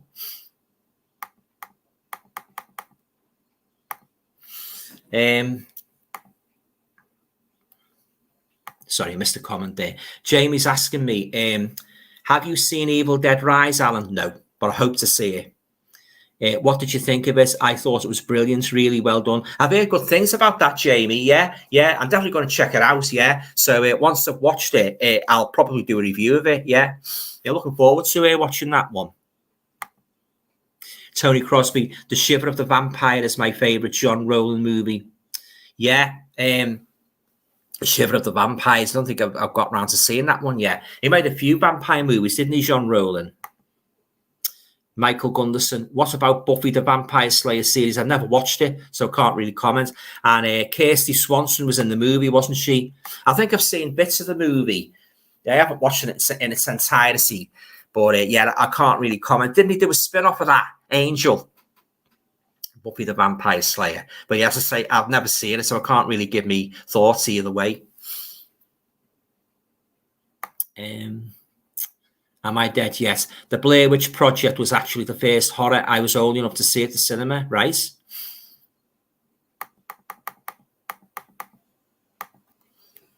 Yes, I really enjoyed it tonight, guys. Yeah, thanks for stopping by. I've enjoyed chatting about horror, and all going well. I'll be back again. I'll be back again next week, next Thursday. And a quick update on having guests on my channel. I've got quite a few people now. So what I'm going to do, I'm going to start sending out dates very, very soon. So anybody who wants to appear as a guest on my channel. So all those people, written to me, I haven't forgotten you and that. I'm just in the throes of making the lists and that and setting dates where I think whether I have one person on, two people on. I'll sort it all out. And what I'll do, I'll email you all the dates and that, and you can tell me if you're free on that particular date. So I'm looking forward to having guests on again. Yeah, should be good. Yeah. Patrick Mater, how are the shows coming along? Any updates on the great reveal? Oh, very, very soon. I hope to do very, very soon. Yeah.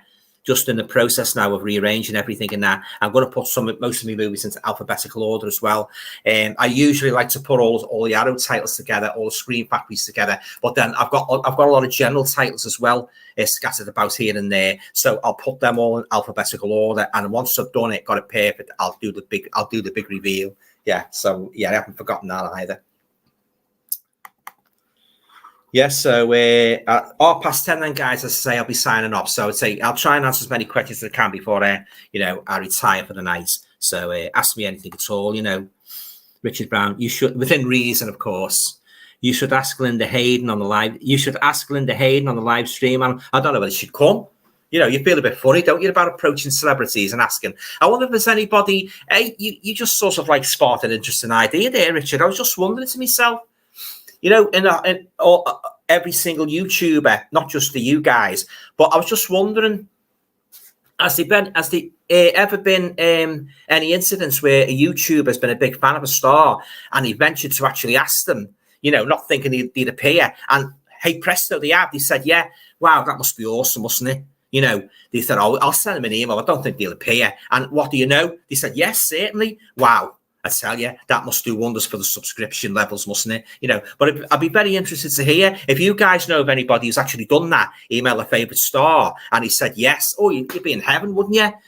It's like sending a letter to your favorite glamour girl, or your favorite male, in regards to ladies, your favorite male actor, asking them around for tea or to appear on your channel. He said, yeah. Wow, how awesome that must be, So so if you hear any true stories about that happening, let me know. I'd be fascinated, yeah. But I don't think I'd have the nerve to approach Linda. I'm sure she's far too busy, Yeah, be nice to have her on though. Am I dead? Yes. The first Buffy the Vampire film had Donald Sutherland and Rutger Hauer in it, who went on to be in the Salem's Lot 2004 remake together, right? Patrick Mater, Carolyn Monroe might have asked. I wouldn't mind having Carolyn Monroe on my channel, yeah, as a guest, yeah. I saw Carolyn a few years ago at the the Liverpool Horror Con. I didn't talk to her and get her autograph, but just seeing her, wandering around the exhibition. Yeah, I love Carolyn Monroe. She's made some fantastic movies, not just horror, but she's been all kinds. She's been James Bond, fantastic. Yeah, oh, she's great, Carolyn Monroe. Very, very nice lady as well. She's always got time for the fans and that, all the times I've seen her interviewed and that. Oh, she's been fantastic, yeah. Oh, yeah, it'd be great to have Carolyn on, yeah. Yeah, definitely. Am I dead? Yes. The Critical Drinker has had The critical drinker has had Russell Crowe on his live, but he's got 1 million subscribers, so you need to get up there. And right, yeah, 1 million subscribers, yeah, but still awesome. Like having Russell Crowe on, you know, yeah, must be fantastic, yeah. Must be good meeting your favourite horror star as well. You know, say a lot of people have met like they've gone to horror conventions and they've met people like Robert Englund, haven't they? And he signed you know, videos of Nightmare on Elm Street and that, you know, must be awesome. You know, must be. I like, you know, admire these stars that have got time for their fans and that, you know, they go to these horror conventions regularly and they appreciate all the, you know, idolatry fans coming to meet them and that, say, we've watched you for years on the telly in our favourite horror films and it's great to meet you and that. Oh, it must be awesome, you know. Yeah, definitely. Richard Brown says, Carolyn does a lot with the Talking Pictures channel. Yeah, I haven't really watched that Talking Pictures channel. That's how we get around to watching that. Thanks for that. Tony Crosby. Good night, Alan. And all have a spectacular weekend, my friends. Good night, Toe. Thanks for turning up. I really enjoyed it tonight, yeah. And all going well. You know, if you're on next week, talk to you again next week. Have a nice weekend. Take care, mates. Bye. Yes, I'll be going off myself, guys, in 5 minutes. So say, if you get your questions in, I'll try and answer as many as I can. Really enjoyed it tonight, yeah. I love talking about horror movies. Some interesting subject raised as well. Yeah, definitely. Yeah, so as I said before, I'm going to give that new horror movie out. Was it A Knock at the Cabin Door or Someone at the Cabin Door? I don't remember the full title, but you'll know the one I mean. And probably rent it out maybe on Saturday and do a review of it and let you all know what I thought of it. Yeah, or one of the most enjoyable horror movies I've watched recently, guys, is Megan. I absolutely loved that movie. Yeah, it was so different to Chucky. It did bear some similarities to Chucky. You know, the doll and that comes to life, but then it was its own thing. You know, because it had a high techno aspect to it. But I love Megan. I was really entertained by that, and I know a lot of YouTubers have enjoyed Megan as well. So yeah, the sequel, they're doing a sequel. So that will be out in. This is only according to what I've read. It'll be out in 2 years' time. So that's certainly something to look forward to. But, oh, yeah, Megan, definitely one of the best horror movies I've watched recently. Richard Brown, favourite film that's available on DVD? Right now, not available on DVD. No, I'll have to think about that. There's one or two films that are not available on Blu-ray. That's Legend of the Werewolf, starring Peter Cushing. And the other Peter Cushing movie, The Ghoul from 1975. That's a good one. So they're two movies what I'd love to see on Blu-ray, but they are available on, I think they're on bootleg DVDs, but the picture quality, as some people said, it's not really up to scratch. So in regards to Blu-ray, I'd love to see those two on Blu-ray, but DVD, I'd have to really think about that. Yeah. The Sharon Tate one, the last Sharon Tate one she done, 13 Chairs, that is available on DVD, but it's in foreign. I want the English version of it. So I suppose you could say I'd like to see a DVD of 13 Chairs with the English language version of Sharon Tate. That was the last movie she made, you know, before a sad death. 13 Chairs, yeah, something about this chair or something. They put money in the chair and it goes missing, thousands of pounds and that. So you've got to look for the chair and that, yeah. So you never know. Somebody like Arrow or Vinegar Syndrome might pick it up and release it as a special edition. So yeah, so 13 Chairs is definitely one I'd like to see released with the English version. Yeah, we've got 2 minutes, guys. Anyway, so as I say, I'll whiz through and get to as many as I can before I sign off for the night.